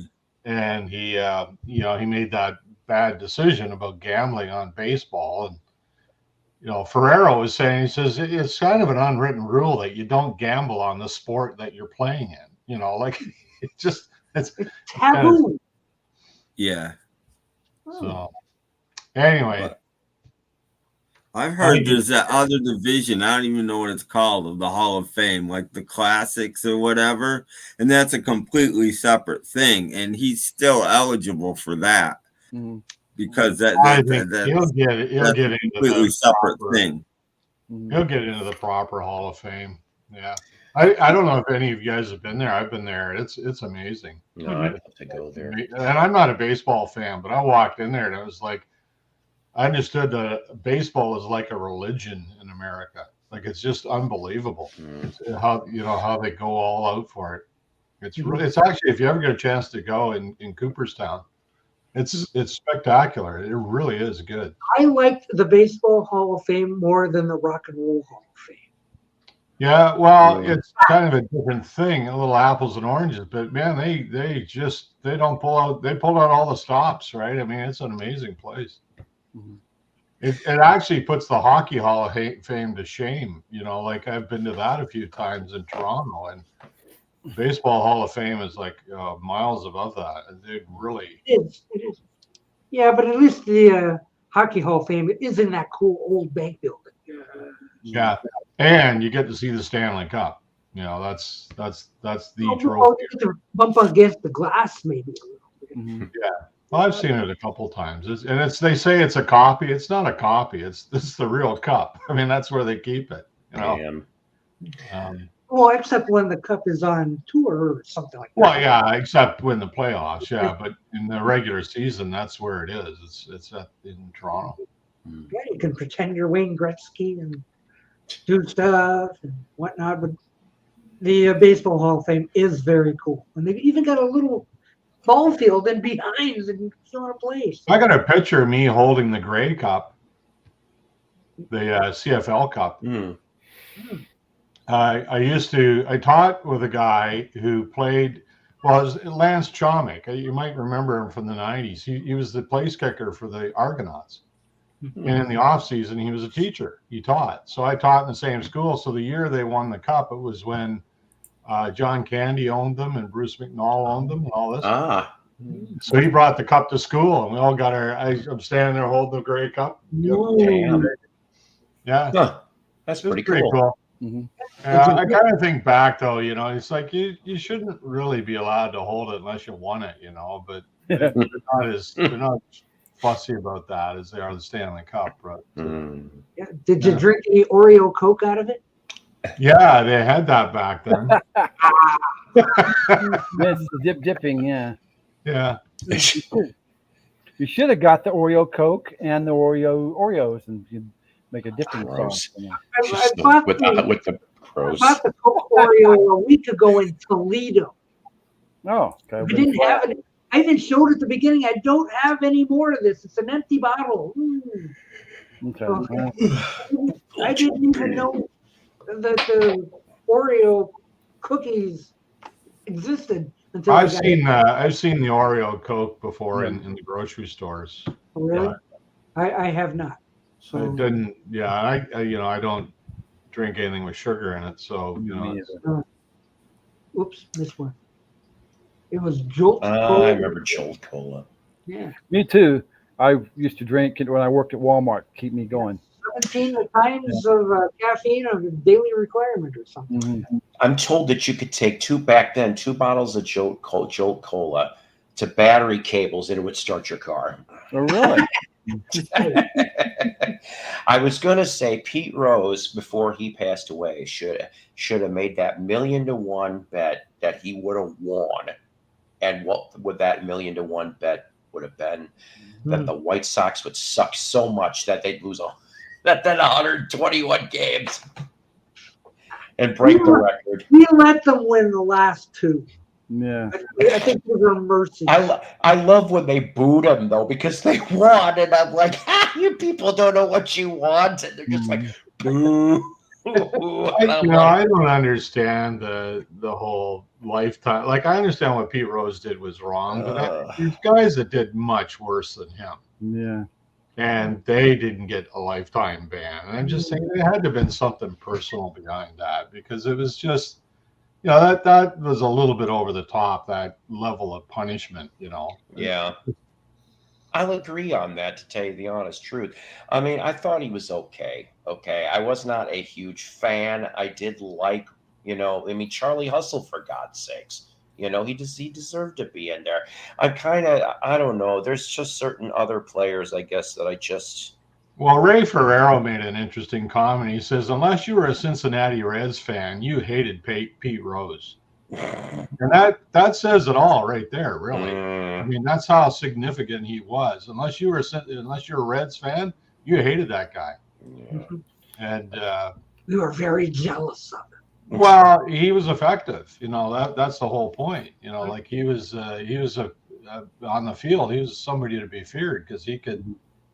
He could do it. That's a good word, though. Actually, it's a very good description. Effective. You're right. Yeah. And he was crabby too. Yeah, no shit. He was. I've seen a lot of interviews, and that man was crabby. Yeah, he was very competitive, and he had an ego too. I mean, let's face it.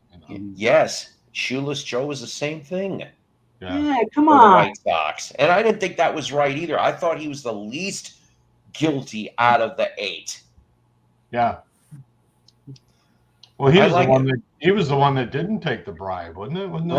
Right. Yeah. So, I mean, it just they just did it to everybody. I don't know. Different times, different beliefs. Yeah, go watch 9 Men Out. Shows the whole thing. Like if Rose got caught doing that today, it wouldn't be a lifetime ban. Right. It would just be. That's it. Well, they would have, would have been severe, but not this whole idea of a lifetime ban. It's like, it's ridiculous. It maybe find his ass, particularly with a player of his status, right. It's unbelievable. I mean, don't get me wrong, right? But I mean, I grew up a Cubs fan, and yes, I did watch the Sox too. Okay, in the 70s and 80s, I remember winning ugly in '83, against Baltimore. But whenever I think of being a Cubs fan, though, of course, Mr. Corked Bat, Sammy Sosa, and I am just like, I'm sorry, I never liked Sosa to begin with. Even when it was the home run chase with him and McGuire, I'm just sitting here and I'm going, I kept saying to myself, why couldn't it have been somebody else? I never liked Sosa. I don't know why. Who cares? I'm just I mean, it's a lot of it is just, competitive spirit fans have, and like people hate Reggie Jackson too. But I mean, I've heard a lot of stories. Such a good candy bar, though. That was a decent candy bar. I do remember that. Right. I got about 2 or 3 pounds of fat gut probably from those Reggie. But isn't Steve Garvey? He's running for Senate now in California. No kidding. Yeah. Jeez. Steve. We used to call him Harvey Garvey. My first Cub game. I remember his wife was hot. Yeah. My first Cub game I ever got to go to was Cubs Padres, okay? And I went with a bunch of my college friends. That was like April or May of '86. And I think that was Garvey's last year, if I remember correctly, his last season he was doing. And for some reason, I didn't know my buddy Joe, okay? And Joe was a nephew of a Chicago mobster. Seriously, he was. So back when you could get away with this, though, he pulls out of his pocket a Steve Garvey card, takes a Bic lighter and lights it. And believe it or not, I am told later that the TV crews caught that, and I'm surprised they didn't throw his ass out for that. But people were laughing around, and I'm like, so you hate Joe, you hate Steve that much, huh, Joe? And he's just, I'm like, Harvey Garvey. I'll tell you who I wasn't a big fan of, and that's because I got to meet him personally, but then finding out Barry Bonds. God, what a jerk. Oh, geez. Oh, yeah. You're not the only one to say. I've heard that a lot. I met him when he was a Pirate. People Jerk. did. He wasn't. He wasn't a popular among other players. He wasn't well liked. I don't think. Well, anyway, I'm not a baseball guy. I'm more of a hockey guy. So. Yeah. See, now hockey, okay, now I got to admit, I fell behind in the times, but in the 70s and 80s, I watched my Blackhawks. One of the weirdest moments that I got to meet Keith Magnuson, okay? No, I remember him. You see, he was another guy everybody hated because well, some asshole went off. Now, I'm waiting in line, but somebody just decided to chuck a puck at Magnuson. Oh, you don't do that. Yeah, you don't do that at all. And thankfully enough, I guess when that happened, I was like really close to getting, so I did get Magnuson's autograph, but he figured out where the puck came from and he went and threw it right back in that direction. And I'm going, I know how hard it is to get hit by a hockey puck. A genuine, I'm like, you better hope you hit your target instead of like some little kid. But I think I want to say a couple months later, then he died. I think, didn't he die in a car crash or something? And yeah, so it was like one of the few final appearances that Magnus never made. I got the puck around here somewhere. God knows where. Anyway. Besides, it's baseball season. The Detroit Tigers are going to finals. Yeah. My God, that amazes me. You know what we say in Canada? They say there's two seasons, summer and hockey. Yeah. Some of us kind of can reach out and touch America, or yeah. But up there it freezes solid, doesn't it? 20 below. And where? Canada. No, okay. Never gets that cold where I live. Like we if we get snow, it's a very wet snow, and it stays maybe at most a couple of weeks, and then it's gone. So it doesn't freeze everywhere. Okay, you got me, Dan. My memory's not so good. Pitt Martin, yeah. When did Pitt play? I'm trying to remember this. What was his number? Was he not? See, I didn't start watching because back when it was, of course, on free TV all the time in Chicago. I'd say I probably didn't start watching Blackhawk hockey till the mid '70s. So if it's before then, I mean, I shouldn't even. I mean, Hull and all the other ones, of course, I'll remember. But I'm like, yeah, if it was before mid '70s, chances are I didn't see it. Yeah, hockey season lasts 10 months. Feels that way, doesn't it? Sometimes. Who names their kid Pitt? Well, hockey does last 10 months. Yeah, but Pitt, yeah. It starts next week and then it goes into June. Jeez. So it's just a start. No, so I mean, it does last 10 months. Yeah, but I'm going to be paying attention to baseball for the next little while. Maybe okay. Dan just gave the answer. Saturday, 1 p.m. I'm going to be parked in front of the TV. So people ask me, "Did you watch the World Cup?" And I say, "Was there a puck involved?" Terrell, Bobby, and Dennis. Oh. Did you watch the Olympics? No. Was there a puck involved? Not this time. Next time, maybe. I should have went and even on the replay seen when the U.S. defeated Russia in the Olympics. That magical team. Oh, that's all over YouTube, even still. Well, I remember that. I watched it when it happened. Well, they did a good movie with Kurt Russell. They did two movies. One was with Carl Malden, and then they did one with Kurt Russell, and it was really good. It was a documentary. Toilet pucks. Kurt Russell played Herb Brooks. It was a really good movie. Yeah. And then they did one way back with Carl Malden in it. Sorry, I can't help but be in baseball mode. I'm sorry. It's okay.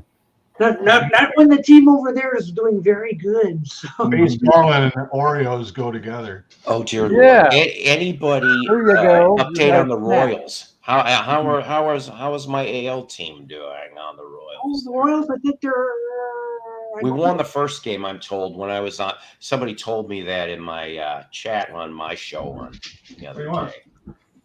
Okay. 5 season now. Yeah. I'm a football fan myself, so. My Bears, unfortunately, not so great so far, 2-2. But I'm so glad they beat the Rams' ass because I got this little smart alecky. He's a good guy, Andrew is, but he's like the biggest Rams fan I've ever known. I go, hey, how about those Rams, buddy? And he turned around and he goes, oh, fuck you. And I'm like, yeah.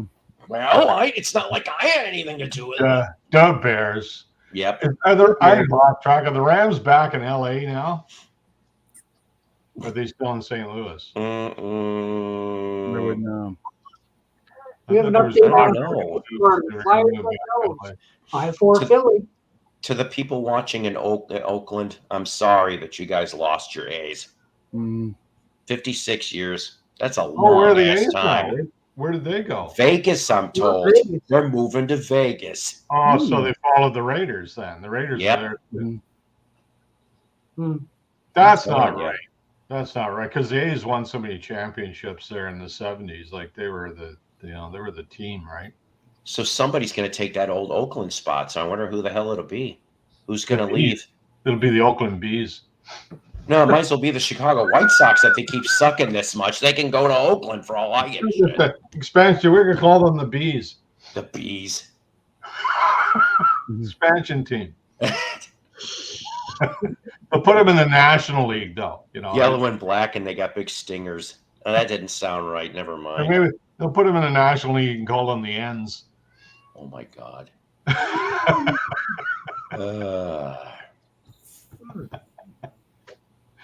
I still can't believe it. I still can't believe it. They stuck the Brewers in National League. I'm like, what the hell? They don't belong in the National League. Hey, who's this? Remember Ricky Henderson used to do that? Oh God! Oh, yeah. I got to see him once steal a base at Wrigley Field. I'm trying to figure who the hell he was playing. Who did he retire with? I'm trying to remember. He won a World Series with Toronto. He was in Toronto for a brief time. Well, no, but I don't know where he went after that. I don't know. It was a National League team, and I got to see him steal a base. I want to say it was towards the end of his career, and it's like, wow, okay, pretty freaking sneaky. Oakland had. Oh, he was good. He was good at that. You betcha. Astros went to the American League. Yeah. Almost as good as Willie Mays Hayes from Major League. I had to explain to my buddy Andrew about who J.R. Richards was for old school Astros. How he was the fastest pitcher in the major leagues at one point. Everyone was scared of him. Everyone. You're talking 100-mile. Straight down the pipe. It's like, yeah, you don't want to get hit with that either. What kind of name is this for a new NHL team? Yeah, what are they going to call this? The hell? Utah Hockey Club. It's not really an expansion. Well, I guess you can think of that. They moved from Phoenix, but they haven't got a name yet. The Utah. You got the chat. Guys? Hey. Hey. I'm not too loud, am I? Is my mic too loud? No, it's fine. You can Okay, good. fine. Okay. Better get a name. Utah had an organized unionized group of male. Now we can't hear him. No, what happened? I was gonna say I didn't knock him off. Did I? It was me. I'm like, oh. Got away with that one, didn't There he is. Okay. Oh, okay, he did it. Okay. Okay, there we go. I'm like, oh, what happened? That wasn't me, was it? I didn't touch anything. No. It's magic. We got a little time left, yeah. Yeah, I was gonna come up earlier, but I was eating the same like FitToBe TieDyed I was eating. Ooh, what you have? I just had roast chicken and I had a little bit of rice. Oreos? Roast chicken rice. Oreos. Oreo chicken. Yeah, there you go. I'm trying to lose a little bit of weight, so Stuffed Oreo chicken. It's like with Swiss cheese, like a reverse. Hey, that's not a bad. You could use Oreos for stuffing. That's not a bad idea. Yeah, here's dinner and dessert all in one. There it is. Royals versus Yankees Saturday. Okay, we're already starting the postseason. Okay. Oh yeah, we're in the postseason. I'm an Angels fan. This is usually my season's already done. I hope every year. Kick the Yankees' ass. I move on to football season every year. This time. It To only get took beat by the the Tigers club. 2 games to get College rid of football, those yeah. Houston Astros. Mhm. Yes, yes. Yeah, I'm an Angels fan. Then I'm a Cowboys fan, so football season doesn't go very well for me either. So Mhm. yeah, Yeah. I should just give it up altogether. So you know. Watch out for those Lions too. Grr. Yeah, my football season has a Saturday off, and then next Saturday is OU Texas, so we'll see what happens. Yeah, out here, Lions has a whole different meaning to it. We don't know anything about Detroit. It's the No. BC Lions, you know. They don't matter. Yeah. Dusty, it's not dark out like it. Well, it's starting to get dark here in On that California. note, I'll be back. It's starting to get dark out here in California. Should be dark everywhere. Paul's just got great lighting. There you go. Paul's just got the great lighting. He's got that lighting there. Like The Exorcist or something, yeah. Doesn't it? Yeah. It does. FitToBe TieDyed. Come walking out of the. Yeah, it looks like there should be a coffin and somebody should pop out. Yeah. Somebody with yeah. There you go. Now we when you need them. should tell Mayo. Take a note there on the lighting there for Cinemayo. There you go, right there. I That call would- this my pride shirt. Oh, wow. That's good. There you go. BC Lions. Not tie-dyed. Yeah. Okay. Yeah. Team color is orange, so what do you do? There you go. Dan said Paul's setting a mood. Yes. All those teams, but nobody knows anything about it. CFL is like, that's bush. I hope my air conditioner's not making too much noise, but I had to have my air conditioner on. Here in California, it's like we're in the mid 80s in fall. Okay. 63 degrees. We have 90s this weekend. Really? Jeez. Yeah, but I can't imagine what it must be in Tokyo. Yeah. I haven't heard that in a while. Well, if we're going to do the weather report, we better check in and see what it's doing over there. Yep. I was like going to the store earlier because we went to go pick up some things for dinner, and I was like telling my daughter, and we went out to the car. I was like, "Did you smell this time? We already smell chimneys. What's going on?" 34. Yeah. 34. 4 degrees in Tokyo. Is it? where the fuck is that? Wow. This sounds like something you'd find on a Risk game board. What the hell's that? There you go. 34. I'll put my Arby's into you could junk. What the heck? That's like another planet. It is. It's at the right. Up on in Canada, it's up on the Arctic Ocean. Yeah. Oh wow. Yeah, isn't it like the northernmost? Not tonight, Dan. Probably tomorrow night. It's the furthest you can drive in Canada. Oh, okay. Yeah. Yeah, without hitting the ocean. You know, fly or take a boat or something, but yeah. Yeah, last night Tim gave me a lesson in how to turn Celsius into Fahrenheit in a quick and easy way. I know. In a quick and easy way. Yeah, I got a phone app that does it. So. Oh yeah, yeah. Because we had somebody who came on and they said it's 18 something. I forgot. They said their temperature was. I was like, oh, he must be Celsius, not Fahrenheit. And I was like, well, what's that translate to? And what you said, Tim? You said you take that roughly you double it and you add 32, and you'll get within like 5 or 6 degrees usually. Yeah, I think you were like within 2 degrees or something like that. It was like really close. Get it. Double it and 32. Jeez, Lucy only 69. It's 93 here. Jeez. Well, we're supposed to hit around there towards the end of the week. Yeah. Well, we're towards the end of the week. We're already there. The weekend, I guess. Oh, if Joe Mayo was here, he'd be pleased to know the Mets are winning. Yes. Top of the 9th. Oh, it was you, Dan. You said it was 18 last night. That's right. Yeah. Okay. Yeah. Yeah. That was like we said it was like 64 degrees, something like that. So it's still roughly nice. Double it and add 32, and you'll get there enough to know if you need a coat or how to cross. So right here, right now, it's stupid smartphone. 15 degrees Celsius. So that's 62 would be a rough estimate. Yeah, low 60s. Yeah. Yeah. So if you ever need a quick way to figure it out, double it and then 32, and you'll be close.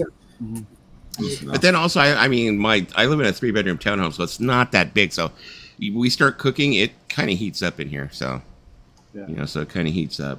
Yeah, no, it looks pretty hot right back in here. I think there's you might have to call 911. Over there, they're already putting out the Halloween already. They started last month putting out the Halloween decorations. I forget it's already October, but yeah, they're putting out the Halloween decorations. This is a new thing for me. We never decorated for Halloween. We might have done. No, when I was a kid, Halloween was one day. Yeah. That's it. One day you put on a silly costume, you knock on some doors, you get some candy. And there you go. One day. Oh yeah, my family, what they do is they kind of like interchange it. They have it where it's like they could swap out a few pieces, and all of a sudden it's fall. It's like all like Thanksgiving. So they like take out the skulls, take out a couple of spiders. We're ready for fall. There you go. So, how much is that spider in the window? how much is that spider in the window? Yeah. And it's funny because like out in the front, we've been getting a lot of spiders recently, a lot of garden spiders. But I'm like, they're just natural decoration. There you go. What's a garden spider? What is that? Huh? What is a garden spider? I don't know. I guess just any spider you'd find in a garden. I just call them garden spiders. I don't know. Are they big suckers or? No, they're some of them get as big as a quarter.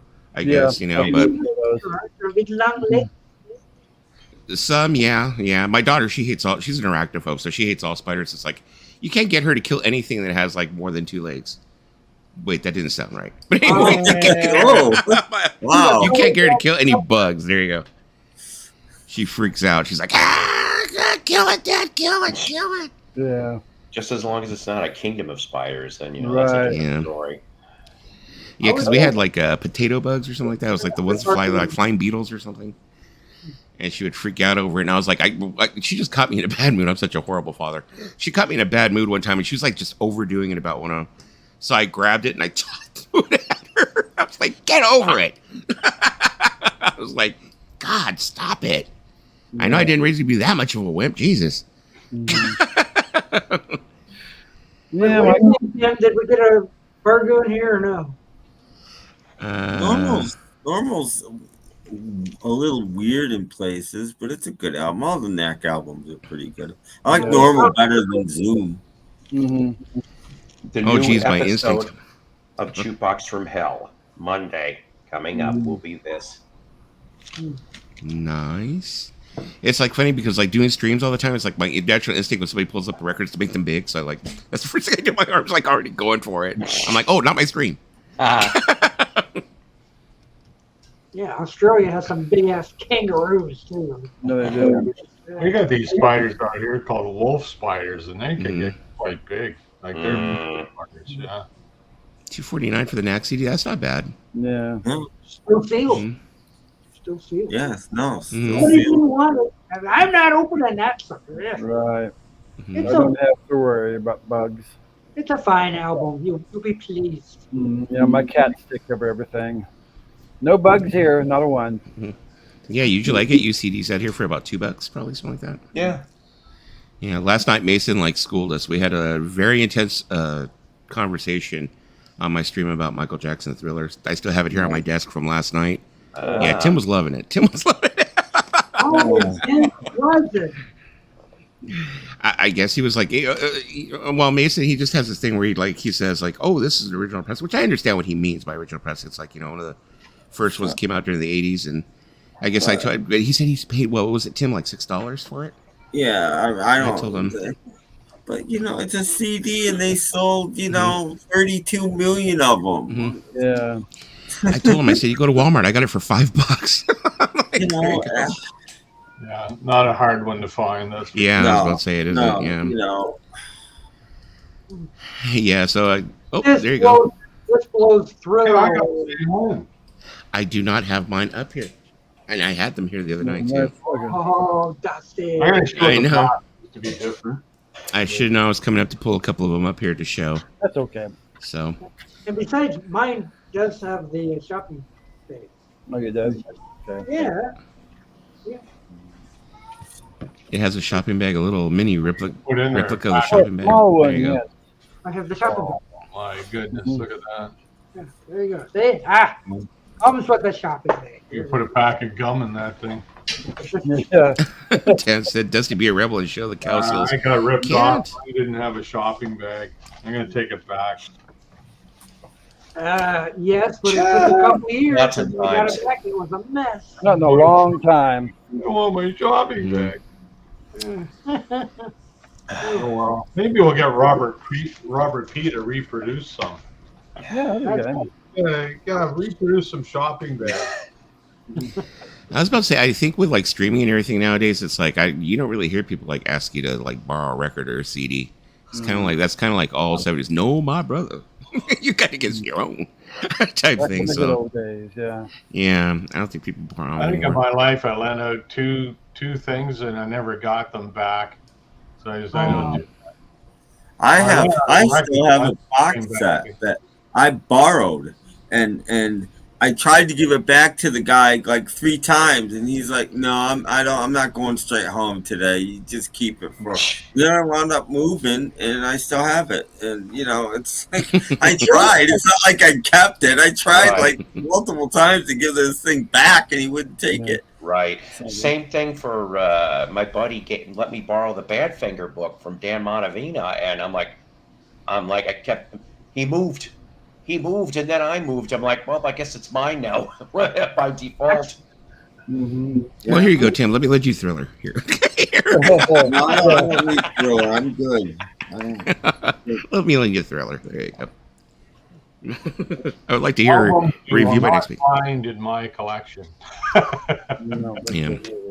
Well, I do have a copy of the album because there's a Paul McCartney song on it, and that's the only reason I have a copy of it on LP. I do not own it on CD. There's this channel I watch. It's called The Detail, which is totally Michael Jackson centric, and like he does all these different they're well put together episodes and stuff like that. Good editing, everything like that, good storyline. And he was talking about the recording of The Girl Is Mine and how George Martin was there and like all these people that were there. And they were talking about like how it was like a big whoop-de-doo that all these people were there. I was like, well, if all those people were there, how the hell did you even record anything, Yeah. Get it done. And he's like, Linda was there, Paul was there. And he's all, it was the greatest moment in my life. It was the greatest recording session I ever had, Michael said. I'm all, even more than with like Tito and Jermaine. Come on now. Wow. Brothers. And then he stole the Beatles' music. Yeah. Yeah. I love the way Paul tells the story, though. The way he it kind of like imitates Michael's voice when he tells it. You can tell like Paul still like is butthurt about it, even though Michael's he's still pissed about he's that. like, I'm gonna take your music, Paul. The way Paul does it's hilarious. So. You can tell Paul's like, son of a bitch. Yeah. He's still burning on that one. He's not. Mm-hmm. And Paul's living and Michael's not. So Yeah. there you go.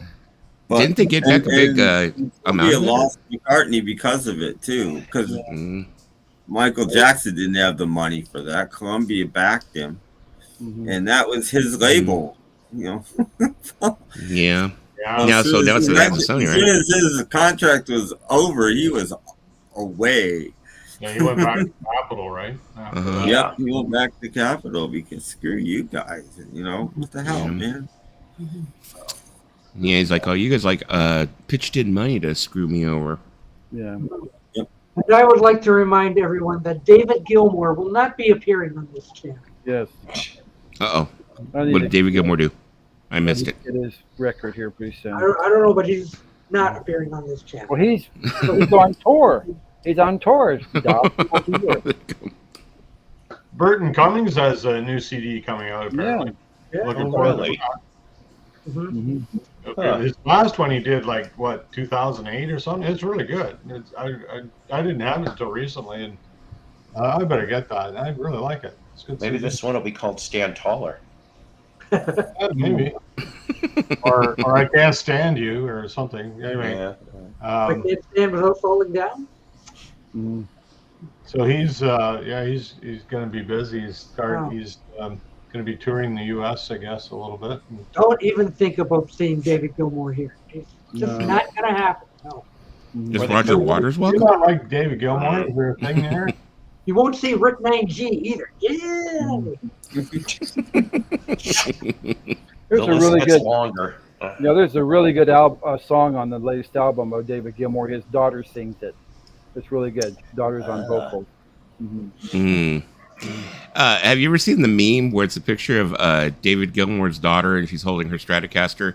And I guess David Gilmour's like leaning over. She was when she was younger, leaning over, and he's like showing her a chord. And like the meme says, like, when you just want to play the guitar, but your dad's that guy from Pink Floyd. It's pretty funny. Yeah, she's like, she's got this look on her face. She's like, really? That sounds awful. Yeah.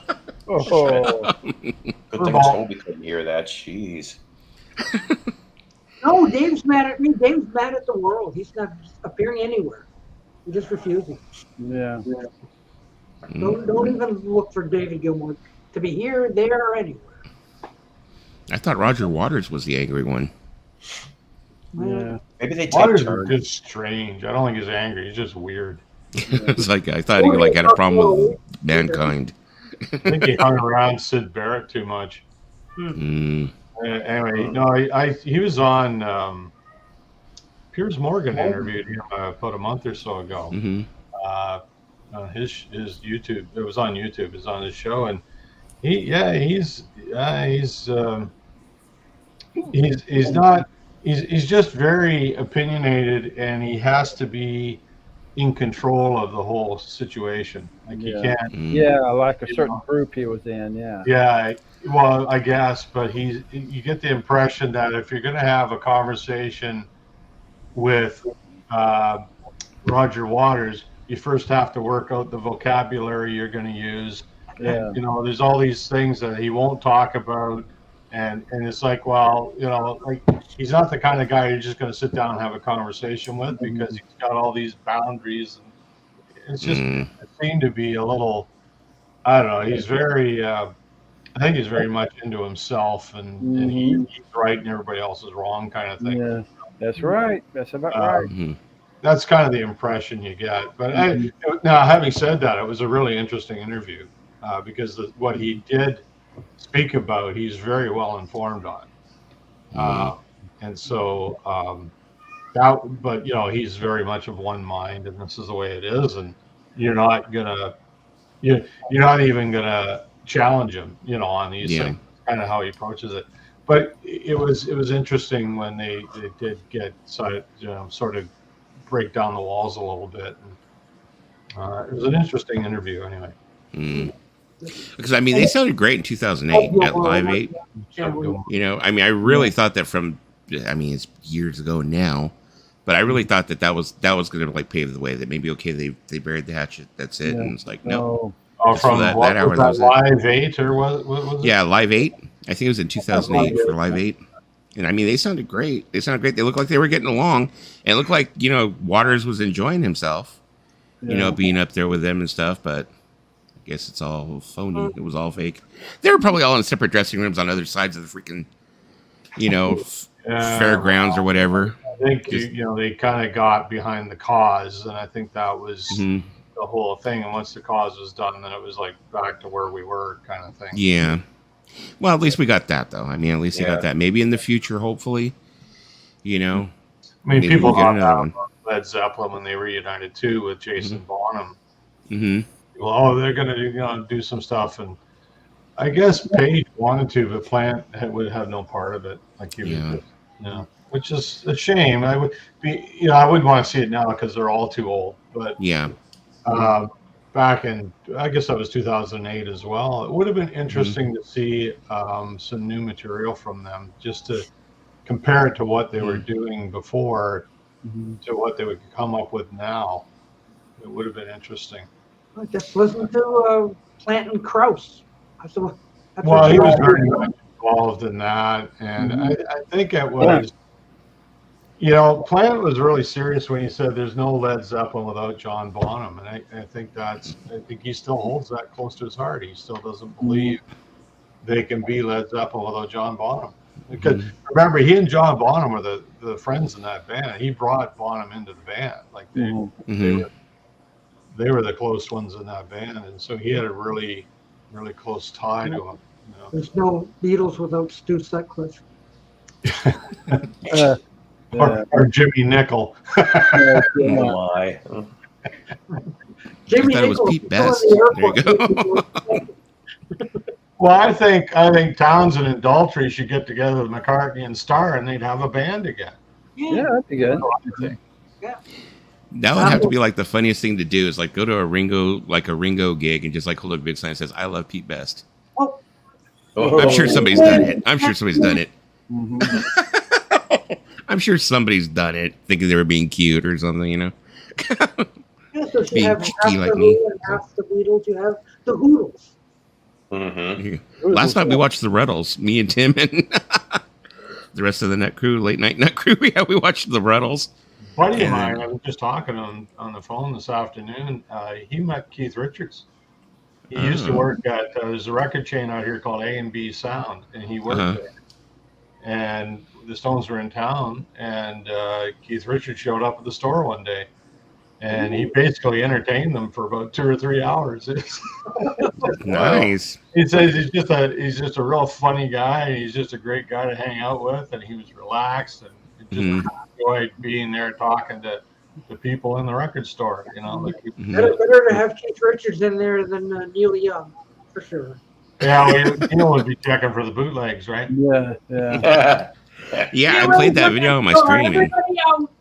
Mm-hmm.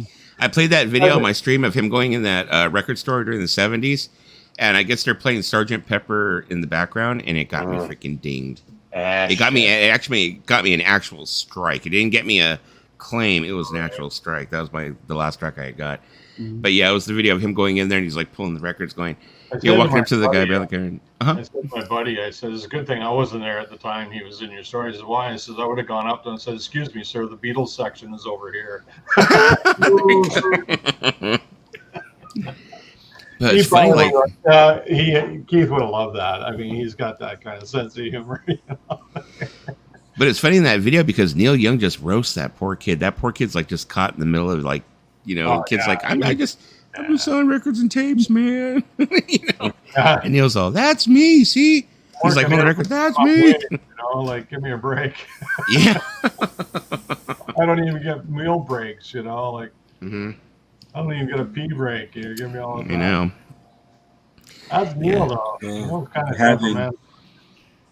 having been working in a record store, busted by the FBI when it happened. I can deal with. I can understand that, and they don't care that you're just the employee. They don't care, that we get $3 an hour working there. They give a crap.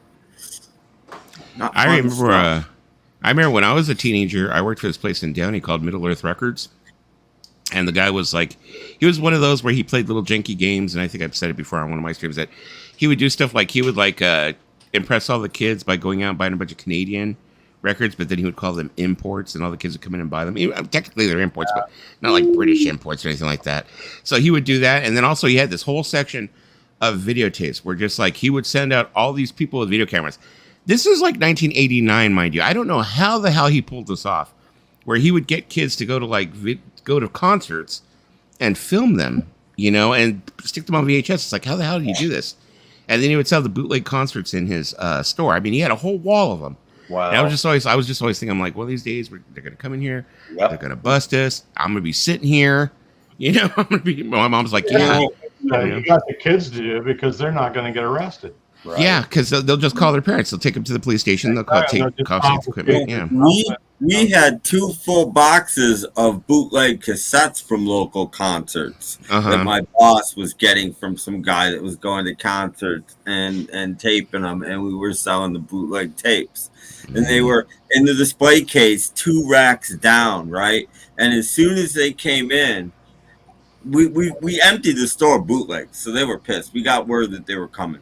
Tim's not trying to flush them. we missed one. I think they did find one in the store, but we missed one. And so my boss took all of them and put them in his car and just took off and left me there to deal with it. Yeah. So here I am, and here they come. And I look down, they walk in, and I look down, and there's the 2 boxes of cassettes that we'd forgotten about. Uh-oh. And I sat there on the stool behind the counter with my feet up on those cassettes. Yeah. And I never moved the entire time, and they never found them. Wow. That's funny. You must have big feet. No, they didn't look where my feet were. They didn't. You couldn't see them from the front. You know, there's You a got, glass like, case, hobbit and then feet there's there? a wooden part on the bottom, and they were Mhm. down where the wooden part was, and they didn't look behind the counter. You know, and, I mean, I suppose you could technically say the stuff behind the counter isn't for sale, but they took all my boss's private cassettes that he had that he taped shows off the radio, or they took all of those. They're on the other side of this thing, but they didn't take the real ones that we had. It's like, oh my God. I remember when my local record store opened up in '79. Okay, so the first couple of years that Skip was open, there was no problems. Now you're talking about this 12-year-old idiot, me here, right? And I'm looking through these albums, going, "What the hell is You're this?" older now, though. Yeah, I know, but I mean, it's like, what the hell is this, right? Well, two things though I have to bring up here, right? So first, that's when I really got to discover what the heck weed really smelled like, because they were all in the back room. They were always doing that shit, right? So you've got two strikes almost going on to your record store going into 80. You got a pair of potheads that run the store. They're the managers and the owners, and then you got I don't want to say shit tons of bootlegs, but I'd say there was at least 100 bootlegs in vinyl form. And the thing is, though, the cops, whether they were undercover or they would show up, they would flip through the racks and buy stuff. And they're like, "Have a good one. We'll see you next week, Skip." And I'm going, how the hell is this possible? So for the first couple of years, there was nothing. He never did get busted and as far as for the bootlegs are concerned, he never got busted. What scared him off, believe it or not, and if you old timers, yeah, I can say that. When I was like about 14, 15, I read Goldmine magazine religiously, and a few people did in the 80s back then too. Who was always on the back cover? Richard Miner out of Florida. And this dude, I didn't even know him, his son, big ass bootleg operation. The feds came and got his ass and strung him in. I don't know if he died in jail or what, in prison, but the whole Miner case even went to court. That scared off a lot of the records, because I don't recall Skip ever having any bootlegs, or it was very little after the Richard Miner incident. And I was just like, wow, what the hell? And I'm only like 14, 15 years old. What happened to us was Springsteen had his album ripped off, The River, the tapes ripped off, and he had to re-record stuff. Boy. So his people were in touch with the FBI, so the FBI got involved. Meanwhile, this little junkie record store, there's two major record stores, and this little junkie record store. This little junkie record store, this was in Buffalo, New York, was getting their bootlegs. They couldn't be bothered to like go to a local guy, so they were getting them through the mail. So they got busted for mail. Oh God! Yeah. So what they did is they rolled over. Okay. So when the FBI came, they came to the little junkie store and the other store. They split in two teams, and then they did lunch. And we got an anonymous call while the FBI was at lunch. They literally just said, "They're coming. Get rid of everything you got." And they hung up. That's all they said. My boss was like, "Holy crap." And we went through the store and we scoured the store and we put him in boxes. He probably had a couple hundred and took off in his station wagon and left me there. Damn. Bye. They were not happy because they'd had a guy. What they do is they have a guy come in a couple days before, just dressed in casual clothes, and buy a bootleg. So they have one count on you, no matter what. So they knew we had stuff. He'd seen it, and it wasn't there. And I'm like, I just work here one day a week. I don't know what you're talking about. Where are they? Where what? The bootlegs. What's a bootleg? I played dumb. I was, right. 18, 20 years old. I played dumb. I don't know. I just go to the shoe store. You want bootlegs? I mean, you bother me. You want the shoe store down the street? Yeah. Well, shouldn't it be a boot foot? They would. And they kept telling me, one older guy, the one guy's probably in his mid 50s or something. He keeps telling me, your boss we're gonna get one count on your boss, and he's gonna pay a fine, and that'll be it for him. But he's like, we'll nail your ass for perjury, and you'll get 20 years and all that. And this is what the FBI guy's doing to me, and I'm just like. He just wants you to roll over and say whatever, spit out whatever it was you knew. Exactly. That's what he's doing. Meanwhile, my feet are on probably 100 bootleg cassettes. I didn't know they were there. Bullet. I thought it was a hospital. I don't know if you remember back in the olden days, like 83, 84, when you used to buy like circus magazines and Hit Parader magazines, you would look towards the back, and in the ads, they would end up having where you could buy bootleg tapes. It would be like, Motley Crue 82 and blah, blah, blah. So, I mean, obviously they were doing the mail order bootleg thing even back then, stuff like that. So obviously those were all like. This is about when that was, 84, I'm guessing, around. Yeah. A buddy of mine was into bootlegs in high school. I'm still friends with him. We still are in touch quite a bit. And he was Led Zeppelin bootlegs. Like the guy was a Led Zeppelin junkie. Like I don't know where he got these things, but he's got some of the most expensive and rare things that you wouldn't believe. And it's just like, holy shit, like he not just Zeppelin. He's got a bunch of this stuff. I have no idea where he got this stuff.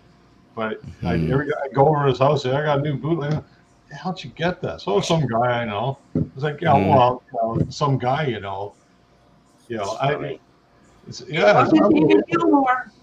And I couldn't find one. My life depended on it. It's just anyway. Beginning of the year, I sold a poop load of freaking bootlegs. I had gotten them all in this collection to these parents. Their son had passed away, and they gave me all his records. And he had so many of these bootlegs, like David Bowie, Led Zeppelin, Jethro Tull, The Who, just all kinds of bootlegs. Pressed to vinyl, and I didn't know how to sell them. I was kind of like going, well, you can't just go bootleg. So then Tim was one. So they're coming for you too, Tim, if they come after me. Tim was the one that said, put import. Just say it's an import. And I was like, so if it's an import, so that'll get me around it. He's all, I guess, yeah. Tim's like, whatever, you can try it, If certain people on eBay see it, they could still take it down. But no, it won't automatic. And there's no, AI or anything that's going to catch it, but a person still can catch it. Yeah, because I mean, one of the ones then I had this one guy who was making me nervous because he was asking me all kinds of questions, and that's where the question came up of like the person who recorded it. And we remember when we started discussing on my stream about that the one who was famous for walking or going into gigs in a wheelchair with all the there you go, nice. Is that a boot? It's a bootleg, yeah. Yes. And it's even autographed. A few weeks ago, but I don't really look for them, and my record store doesn't only have them, but they had this one, and I thought, what the hell? I'll give it a shot. I like the Doors, so there you go. Nice. That sound isn't great on it, but it is what it is. It's from a TV show recordings or something. Yeah. I remember my first boot was the Complete Budokan, and that of course was. I want to say that one was like 79, 80. It was such a goofy thing. It was a big giant Rick Nielsen kind of beating up Godzilla with one of his guitars. That cracked me up to no end. And I'm like, okay. And then like out of the blue, I was at somebody's garage sale, and I tripped on a double LP Stray Cats boot. And I'm like, who the hell would in Germany? I'm like, who the hell would record Stray Cats? But it was recorded on my birthday in '82. So I was like, I gotta have this. This is meant for me. It was okay. Sounds interesting. I mean, if the price is right, definitely. Yeah. Yeah, most definitely. But like I said, all those boots, I mean, I sold them so quickly. But that one guy was asking those questions like, well, are these recordings were done by blah, blah, blah? And I was like, I don't even know who blah, blah, blah is. You know, and I looked it up on Wikipedia. And that's when I started discussion with Tim. We were talking about this guy who used to go into shows in a wheelchair. And he would have the tape deck underneath him, a reel-to-reel underneath his freaking where he was sitting. He would have mics in the arms, in the armrests, and everything, and he would make these awesome stereo recordings. And they said they're legendary. These recordings that he made are legendary. Beatles, but most of them are on CD. I have a few bootleg albums, but most of mine are CD. They came out, this stuff, particularly the Beatles, it started coming out in a big way in the 90s on CD. I think it's because they're easy to produce them, right? So guys could just burn them on their computer. So these things started showing up, and a lot of it has since come out with all these reissues and stuff that. But if you ever see this book, buy it.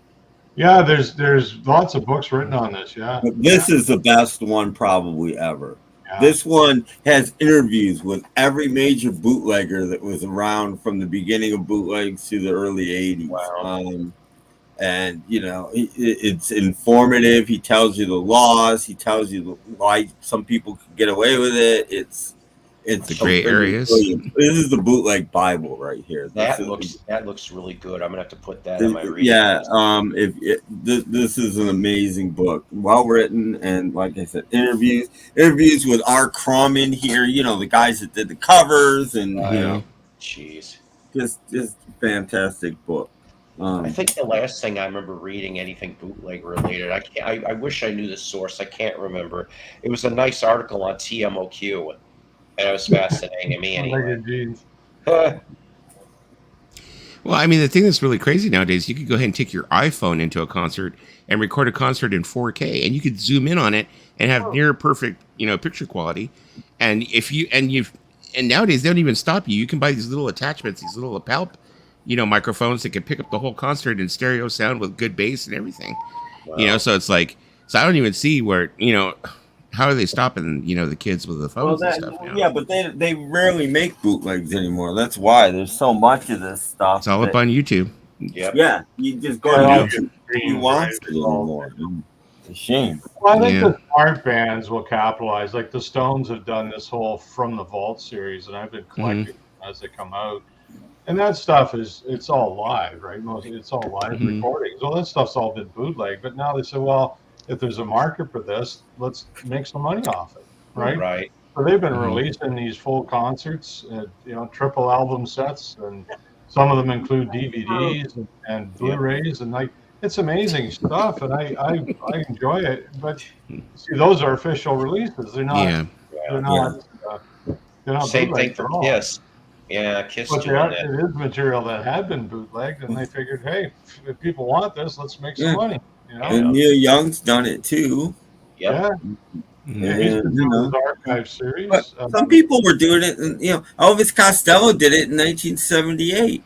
Yeah. You know, there was a bootleg of his. I forget the name of the concert in Toronto or somewhere in Canada, and so he put it out legitimately. It's like, remember Aerosmith did that with that album. What they call it, official bootleg or something? Yeah. They did it. The El Macambo. That's the show that Elvis did. The El and of course, Macambo. that Zappa box set and the boot, which was all bootlegs that he confiscated. I'm like, oh my god, that's funny.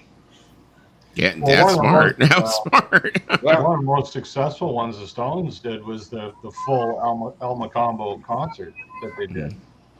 Well, they did 2 concerts there, and they compiled it into one, but that's been one of the most successful. Well, that was something that fans wanted for years, like decades, and been heavily bootlegged.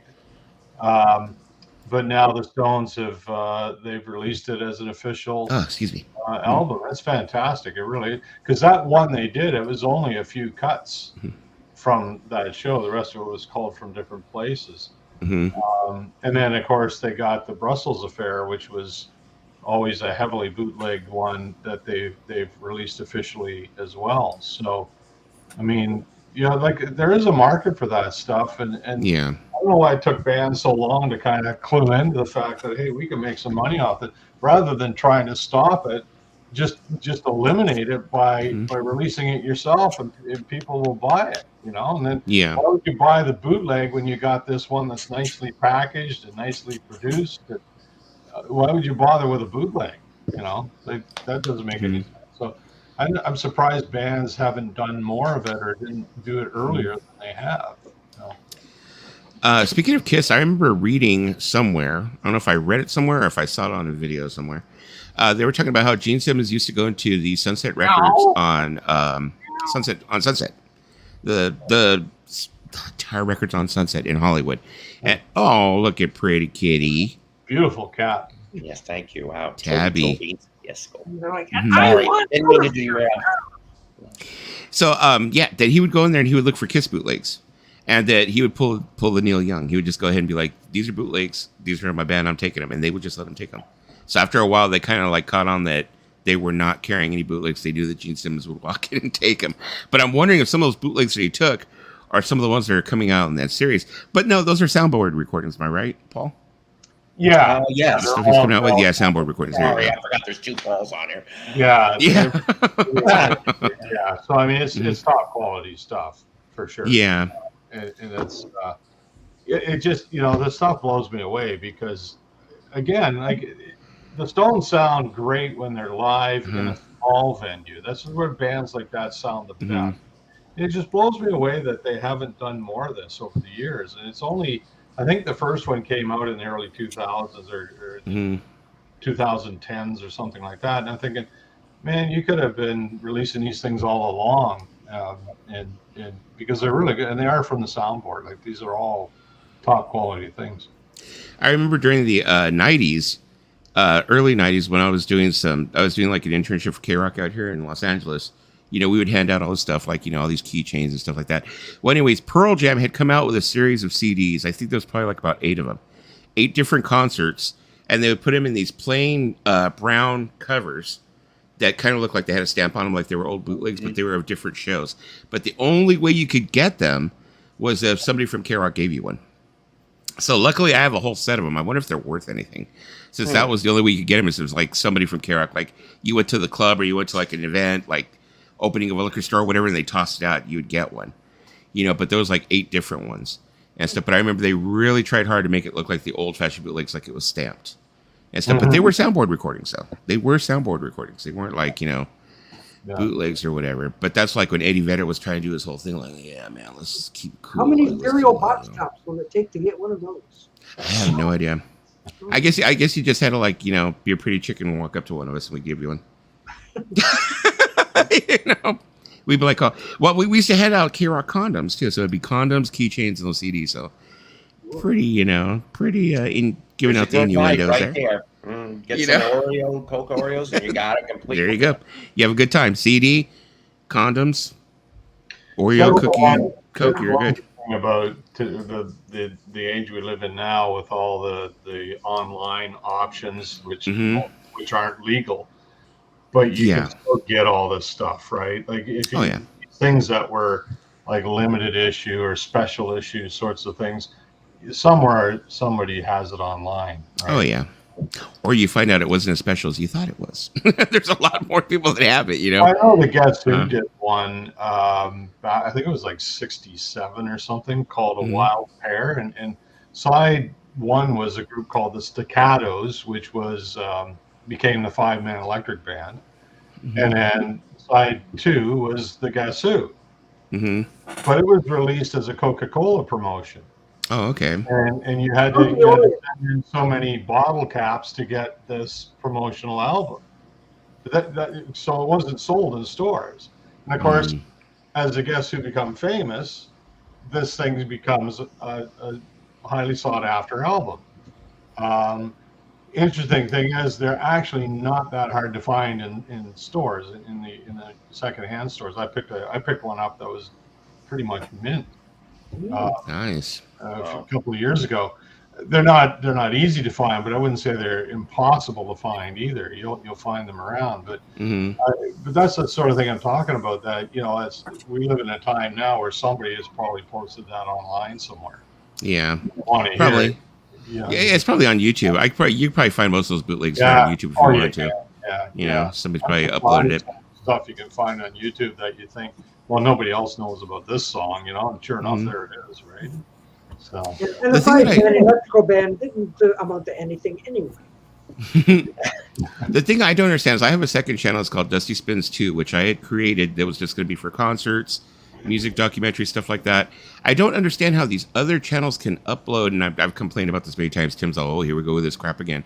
No, I've complained many times about it. It's like, I don't understand how these like channels are able to go up there and like upload these full concerts without getting blocked. It's like me, I try and upload a full concert, it'll let me get all the way to the process to where like it transfers it into HD, and it says, nope, blocked. Get out of here with it, you know? Several countries, except maybe Iceland. Yeah, maybe. Yeah, that's happened to me too. That happens to me in a lot of my streams. They get blocked everywhere except for like, New Zealand. Oh, there it is. There it is. Look at that. Nice. Well, that's what it looks like. Huh.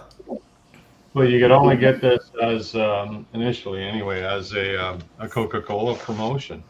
Coca-Cola was that down? That's a very suggestive cover. The pair, but so you get the Nimbus 9 label on it. Nice. Yeah. Brought to you by RCA. But like I said, these were hard to find, but now you can find this stuff online. It's just But for cheap or for big money. It's still in the original. I don't know. You can tell it's still in the original shrink wrap too, which is kind of cool. I get so envious of all of you guys, like some of the finds that you guys get. I mean, I don't know if it's just I go the wrong time of day or if I need to get there early in the morning. But here in California, it's very slim pickings when it comes to like thrift. It's like I can find a lot of like very common CDs, and maybe once in a while I'll hit a mother load. I'll get there before someone else is like they've gotten someone's whole CD collection or something. Yeah, be able to pick through it. But you're like me. You've been collecting albums, since I was 12, basically, which is like 20 years, right? So yeah. Yeah, there you go. So you should be old enough to drink now, right? maybe a little bit over 50 years, but over time you accumulate these things. But. Oh, Paul, does that have the Staccato's biggest hit on it? Well, no. Are you thinking of Signs? I think he's thinking of Half Past Midnight. No. No? It's just Well, there's a random recording. There's the track list there. Where did Holly go? I don't know. She's here a minute ago.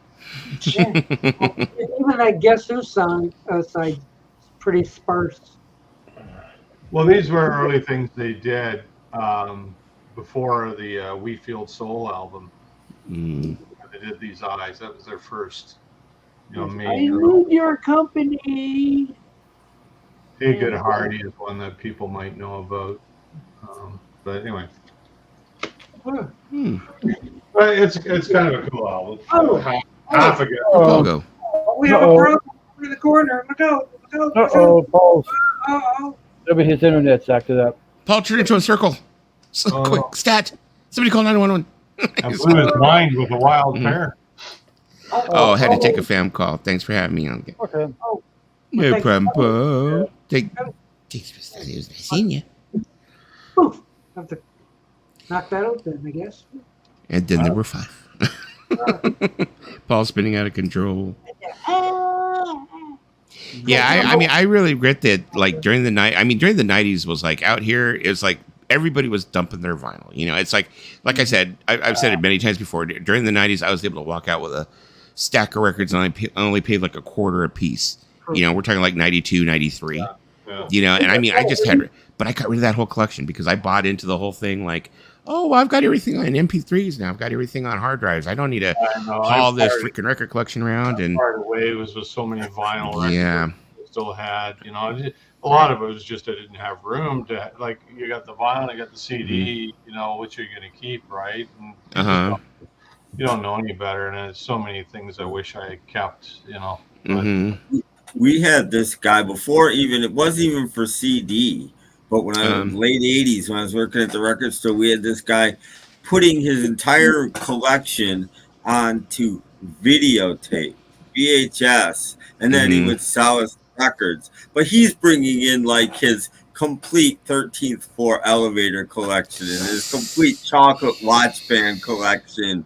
And, we're giving him $1 or $2 a piece for these records, and He probably shot himself a few years later. I mean, Lord knows. But this guy's collection and these records were immaculate, and it was like, holy crap, And he's putting them on videotape. I mean, I'm like, yeah. I was watching a video that Techmoan had did on a Techniques VHS player that was actually a component to use VHS in your stereo system as a form of media, not just video media for audio. What is that? You could, but still, would you want to be using that now? That's. No, well, we got so much better now. You I'm not saying he wasn't getting good recordings, but it's not something that you wanted 10 years from that. Even you'd want to be playing your music on VHS. Well, I learned my lesson. The next technology, I'm not dumping all my vinyl for it. I'm just definitely not. No, it's not happening. Not playing that game again. Mind you, I do have some CDs that I think I'm going to dump because I don't, the early 80s stuff, which isn't really. Oh, come on, they're going to be worth money. Well, I got the whole Led Zeppelin collection, but then I've got those all the box sets that Page remastered as well. So I don't need both, Yeah. Yeah, go ahead and dump all that Beach Boys. Nobody's going to be wanting those.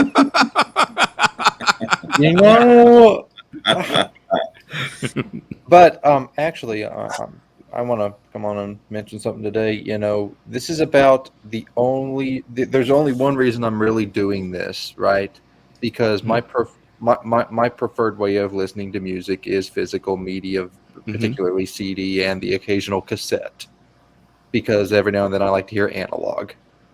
But the only reason I am deciding to import my CDs into my computer to put on my phone is because my vehicle doesn't have a CD player built into it. Yeah. When I was a kid, playing CDs in the car was a big deal when I was growing up, and I just kind of want to relive that magic, and just I don't want to stream everything from like streaming services in my vehicle. So today I've been working on taking a bunch of my CDs and importing them into my computer, running them through iTunes to my phone, so that when I'm in my car, I can be like, okay, I can put this on, which is technically the equivalent of putting a CD on because it is directly from my CD source. Two of our vehicles, fortunately, they're old enough. One's a 2011, the other's a 2016. They have CD players in them, but new cars don't have CD players anymore. Last I heard, I think you can request it to be installed in the vehicle, but I think it's an extra ordering. Yeah, but if it's just something you buy off the lot, you're not going to get it, right? Yeah, I drive a 2019 Ford Edge, and mine came with a CD player. Yeah, it came with a CD player. I mean, it's got the whole computer thing where I'm able to do the whole Bluetooth and all that. But I got another car that's so old. It's got a cassette deck. That's how old it is. So, mine's a 2021 F-150, and it, no CD player, not even capable of having XM because their excuse was that everybody is using CarPlay now. Yeah, that's true. Yeah, I mean, with my car, they tried to give me, they actually did give me XM free for like 6 months or something like that. And I was just kind of like, okay. But I mean, most of the stuff, I have Amazon Music and I have Spotify. So it's like, that time is so funny. You can negotiate with them. Like I had it free, and then when we bought our vehicle, then it expired. They started charging me like $25 a month or something. So I phoned them up and I said, I'm canceling this. Oh, but why? It says, because it's not worth $25 a month. That's why. It says, I don't listen. Well, you can listen on your computer. It says, if I'm at home at my computer, I'm playing my 1,200, vinyl albums that I got. Yeah. I'm not playing XM on my computer. So I actually got them down to so they finally, they kept offering. I said, no, I don't want it. They finally got them down to like $6 a month. Really? I cannot believe I'm actually saying this, but the more I really thought about it, storing digital versions of my CDs on my phone is easier than just taking 5 or 6 CDs and trying to fit them in my console of my vehicle. every Well, time. yeah, you're well, going definitely, somewhere. yeah. Well, the Mhm. problem It's is more don't have convenient to to pull it up on my phone, but pretty it's the limited source. space, It's sourced though. directly from my compact disc, so it gives me the same feeling as being a kid again and listening to a CD in the car.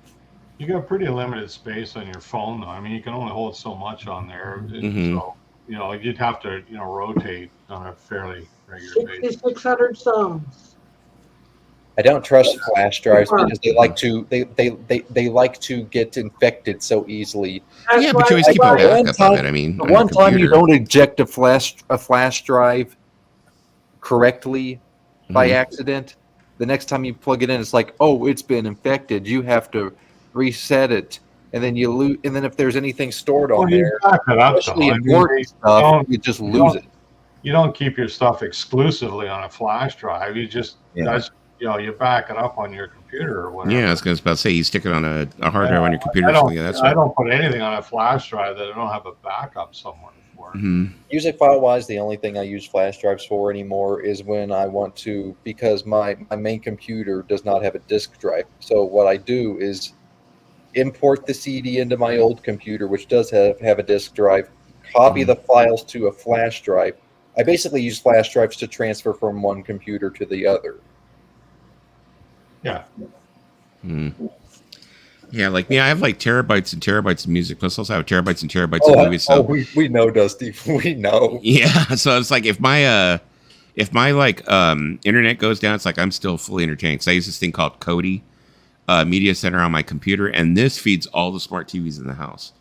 So it's like all the movies that are on my hard drives can be watched throughout the house. So like, because I have Spectrum, and it happens quite often. Our internet will go down or whatever, Get external drives too, pretty cheap now. You can get a 5 terabyte external drive.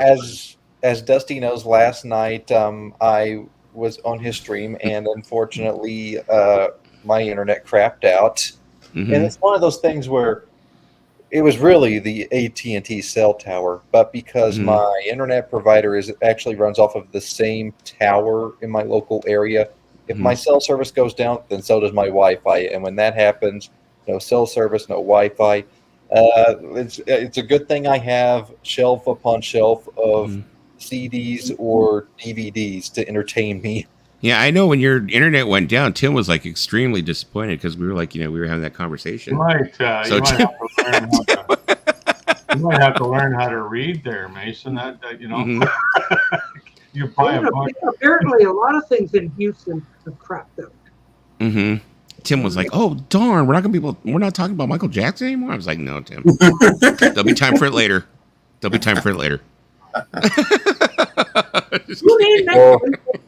But I'm sure Tim was like, instead of later, how about never? Well, when you got Lisa up there, she'll keep the conversation going. You know how that goes. Well, you can really go on about Mikey, and I don't like the guy at all. Yeah, I don't know how I feel about him as a person. But I do. I separate the music from the person. I think he was talented musically, but I don't. He seems a bit suspicious of a person to me. Yeah, like I say, I mean, the thing is, like, we could always say, well, we'll never really know if it was true or not, but a lot of fingers point to the guy's dead, so just like we'll leave the guy alone. He's dead. So. You can't put a dead guy on trial. True. Wacko for a reason. Yeah, I mean, when those two kids came out, I was like, what? I mean, did any of you ever see that? Was it Leaving Neverland? No. Really explicit. I mean, I can't understand why the guy with all his record sales and everything, he ended up like losing, broke at one point, right? Yeah. To the point where he had to sell the Beatles catalog, to pay his. Yeah. Okay, so where did that money go? And you always have to think. I wonder if it was all shut up money, if he had to pay parents off and stuff like that. So. Well, you had all these millions of dollars. What happened to it? More than they could spend in a lifetime. So where did all that go? And that kind of leads a little bit suspicion as well. But But I mean, he would also spend like a drunken sailor. I mean, like that one thing he did with I forgot what the name of the actual interviewer was. Living with Michael Jackson. They end up showing him going to Vegas, and he goes to these expensive stores where they have some of the most expensive, furniture that is like gaudy looking as all hell. But but he like goes in, and he's like, oh, I bought that. I don't have those. I need those. And they're like, the interviewer's telling him, are you even looking at the price tag? He's all, no, I don't look at the price tag. I mean, he's all, if I want it, I get it. So. Hey, Jeff, can I remove you from the stream for just a little while? What's that? Put you in the box. Yeah, go so ahead. I can bring up else. A very special incident come on. Okay. Is it David Gilmour? Okay. David Gilmour? No, it's not. No, it is. That'd be amazing if he was. Jesus criminy! Santa puppet is here. What? I sat in the back there scratching my balls for a half an hour. Oh my god! Hey Tim, would you stop calling me?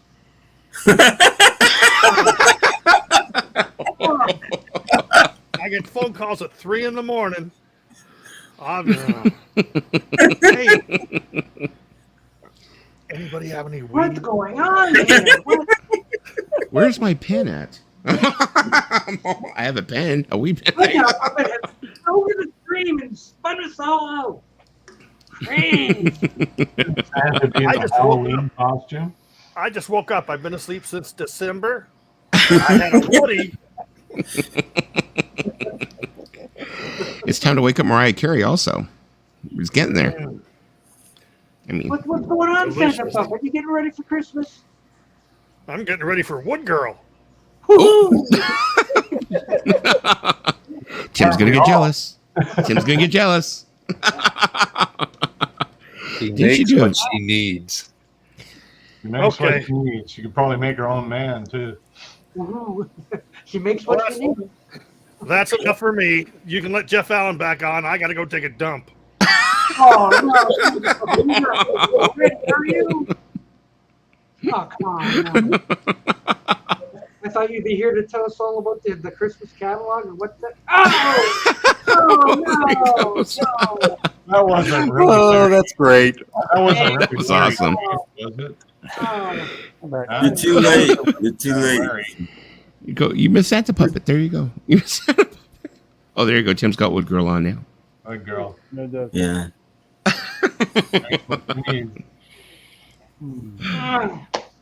I see them down in the corner, like, oh my gosh, Santa Puppet is down in the corner, but I got 6 people up. How do I said, I gotta keep Jeff up.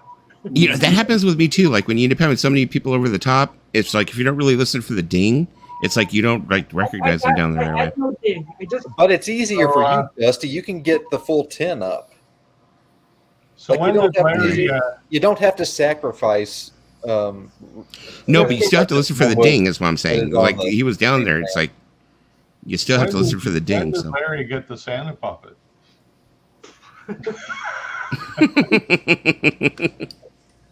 No. I remember one time I had a guy come up with a sock puppet. I mean, yeah, this guy like out of the blue, he comes up and like I didn't even know who he was, and he ends up coming up and he's got like the sock puppet. I was like, dude, you're gonna have to show me yourself because I can't let you up. I said, but if you show me who you are, I'll let you up with your sock puppet. I don't care. And he like turns around and cheeks off. He's like, oh. I was like, all right, you can calm down. Out of Toronto is a sock. Ed the Sock. Ed the Sock. You remember Ed the Sock? I remember Ed the Sock. Yeah, he was sort of this rude, foul-mouthed sock puppet that used to come on. It's like the Canadian version of Triumph the Insult Dog, I guess. I still haven't glued my hat back on mine, so he's there. He's headless. He needs his hat glued back on. There you go. Where'd you go? Come on, man. Doc's up. We don't want to see all this snow. It's not Christmas yet.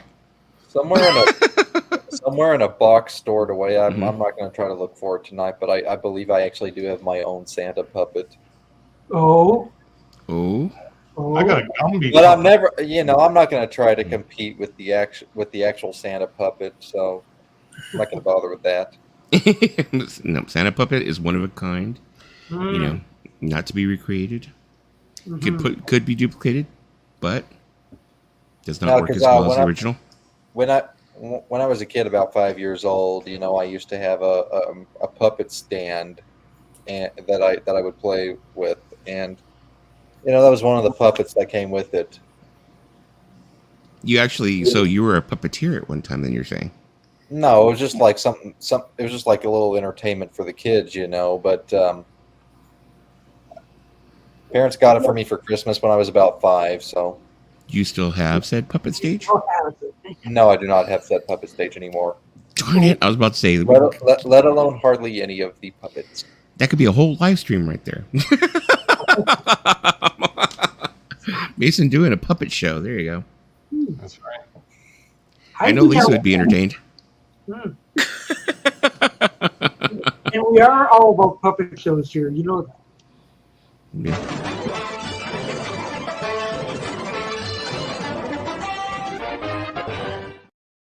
There you go. Using and terrifying at the same time. Yeah, the quick We love puppets on this show. Mm-hmm. I know there's one that you play that like Tim loves it. Every time you play it, it's like you see Tim has this big smile on his face. The one where they're like, is it Thunderbirds? They're playing the piano. They're slapping their butt and everything. I think is that it? I think. Yeah. He's playing the piano.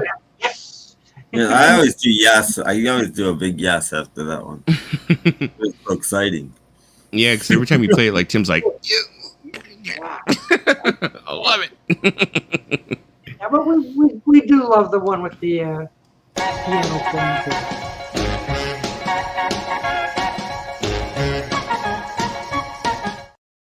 There you go. Everyone. That thing is creepy and entertaining all at the same time. I think it's more creepy. Yeah. What was that like? From the 70s or something like that? 60s, wasn't it? Pardon me? What? Those clips, were they from, those puppet clips, were they from like the 70s? No, I think the 60s. Yeah, 60s. Yeah. It's like Thunderbirds Are Go, isn't it? Yeah. Early 60s. Mm-hmm. On the CI5, the guy was singing, wasn't it CI5 or whatever it was? Mm. Yeah, because I was like thinking it was like, yeah, it had to have been like 60s. I know by the time that I started seeing them, like when I was a kid in the late 70s, they'd already been around for quite a while. Mm-hmm. I was telling Tim the other day I was watching there's a lot of them on YouTube now, surprisingly. The Beatles cartoons. Yes, I'm seeing it coming up, but I've never clicked on them because I just don't have time. They're remastered very well, but songs are cut up and are missing and stuff because of copyright. Well, that's no problem. We can download. They're remastered really well, though. Best I've ever seen, quality-wise, is on YouTube. The voices are still horrible. I just yeah. That's what I was telling Tim. I was like, oh, who'd they get to voice like John? And the voices were horrible. George is the worst. Really? Yeah, I said Paul Frees, Doc's favorite person. Yeah, That's what I said. Paul Frees is one of the worst voiceover people I ever been. They have one person who has all of the he has all the bumpers. And it's just the bumpers of like them going into commercials. Like, they're like, there's one, Ringo was on a camel, so, this camel won't do this, but I did this ad from our sponsor, well, and they go to the ad. It's like all these different bumpers, I guess they used for that. Does he have any Japanese pressings, specifically rock albums? I have a couple. I don't really make it a rule to purchase them. If I come across them at a decent price, of course, I don't turn my nose at them, but it's like not really something. Maybe at most I have like 5. You got to be careful with them because I think they tend to be overrated. Yeah. There's different series. Like I've got the Beatles Flag series, which is like 39 albums or something. And it's good. Like the packaging is first rate and the vinyl is good, but the overall the sound is a little too much high end. Whereas earlier Japanese Beatle pressings are supposed to be really good. Yeah, I mean, a lot of people in the vinyl community are split. You know, you pay a lot. You pay like 150, $200 for an album. You know. Jeez. You know, the ones on the red vinyl, they get really expensive. I think they're, you know, I think it's just like everything. Like there's good and there's not so good. Yeah, because I know a lot of people in the vinyl community are split on the reason why. Like I've heard some people that agree with what I've heard before that the reason why they don't have a lot of low end is because they all live in apartments so close to each other with raised walls and da-da-da. So that's the reason why it's mostly highs, no lows. And then I heard other people say, nah, it's bull. That's not the reason why. It's just they're pressed because they're more into detail. You're hearing detail. And The reason why I'm is sorry, because- I don't speak Japanese. But that's what I had always heard, that it was because they live so close to each other. But I was like, okay, it's kind of stereotypical saying, oh, they all live like sardines or something. I don't know. They do. But Tim's up, but they do. There's some truth to that, yeah. They do. I like German You pressings. see houses, even if they don't live to each other. A lot of walls in Japan are just like rice paper. So if you're playing a record loud with a lot of bass in one room, you're going to hear it through the whole house. The German Beatles pressings are pretty good. Yeah. I would still go back to the original UK ones. If you want the best ones, they really are the best ones. Right? People want something more exotic, right? But if you listen to those, they really are unbeatable for the time. I mean, they've remixed them and, you know, turning them into proper stereo and all that. But that aside, you can't beat the sound of those original UK pressings. Yeah. I mean, as far as UK press, like I said, you know, I was not much of a Beatles collector when I was younger. It's like, you know, it was mostly like bands of my day, Depeche Mode, stuff like that. But I did notice that a lot of the UK pressings always sound superior to the United States pressings, even during the 80s. You know, it always sounds way superior. Even if you took like singles were like 45 RPM, you know, 45 RPM is supposed to make everything sound good, supposedly. I've got the Blue Box. Released in the late 70s, early 80s. They had a number of releases of that, and they are the original master tapes. They didn't remaster those. You know, they probably created new masters, but they did it from the original master tapes, and they sound fantastic. They really do. Yeah. Okay, well, you guys, I gotta go. I got a couple of things I gotta do. I got to do. So, but it was nice being here. I will visit more often, Doc. I will visit more ofon. Come on. Thanks for the warning. I know. Thanks for the warning. We'll be back Sunday. Yeah, I'll visit more often. I mean, the other reason why, you know, usually some of the times the reason why I don't come up is because, like, sometimes you end up falling on days when I'm working, and I'll be at work. I'm still listening, still watching, but I'm not able to come up. Yeah. But, like, I was able to come up this time. We should come on someday when we're eating. There you go. Yeah. There you go. Or we'll just bring our plates on here and we'll just go ahead and eat. Yeah, I've done before and it's quite entertaining. Tim will do that though. Like sometimes Tim, it's like he'll go ahead and eat, but you'll like see he'll go ahead and like turn around his cam, and then he'll come back now.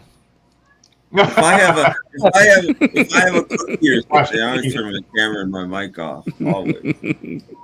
Me, I'm like sloppy. I'm just up here eating cheese. I'm like, oh yeah, well, I'm eating almonds. Is that good cholesterol? Good cholesterol. Good cholesterol. All right, then. Why? We'll see everybody later. Thanks for having me on. Bye. Bye. Thanks for coming. Ooh. Everyone. So is that a Dallas Cowboys hat, Mason? Yes, it is.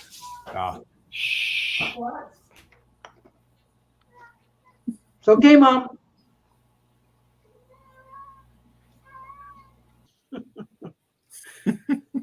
House full of cats. I got a sick cat. He got some sort of infection. Ooh. We put him on antibiotics. And then I went down this morning, he barf all over the living room. So I had to clean all that up. And so I phoned the vet and he said, well, we'll get him on something there because some of this stuff upsets their stomach, right? So So now starting tomorrow, he's going to get a different dose or a different pill. So hopefully that fixes it. But Not a Dallas Stars cap. Not a Houston Astros cap either, I guess. The Sorry, original Houston. North Stars. See you next year.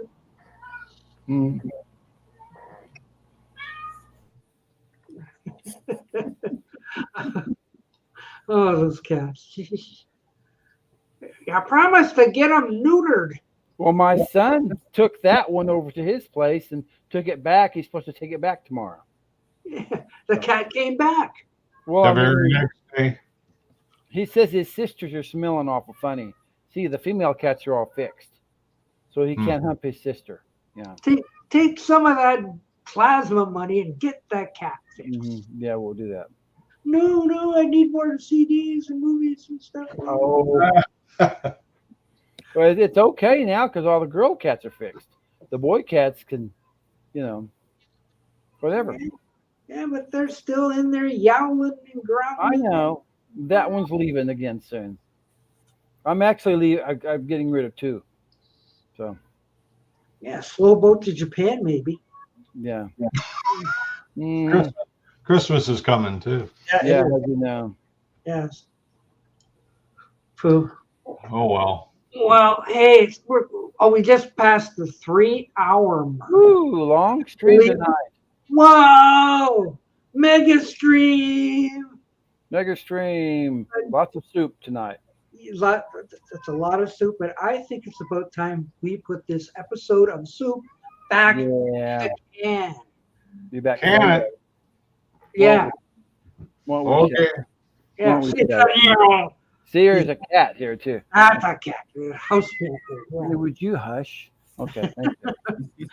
So, No, he's not talking to his wife, folks. No. Yeah. So, we're going to bid adieu to you. Bye. Adieu. And come back on the Sunday. We do Sunday afternoon. Yeah. So take care, everyone, and good Later. night. Bye.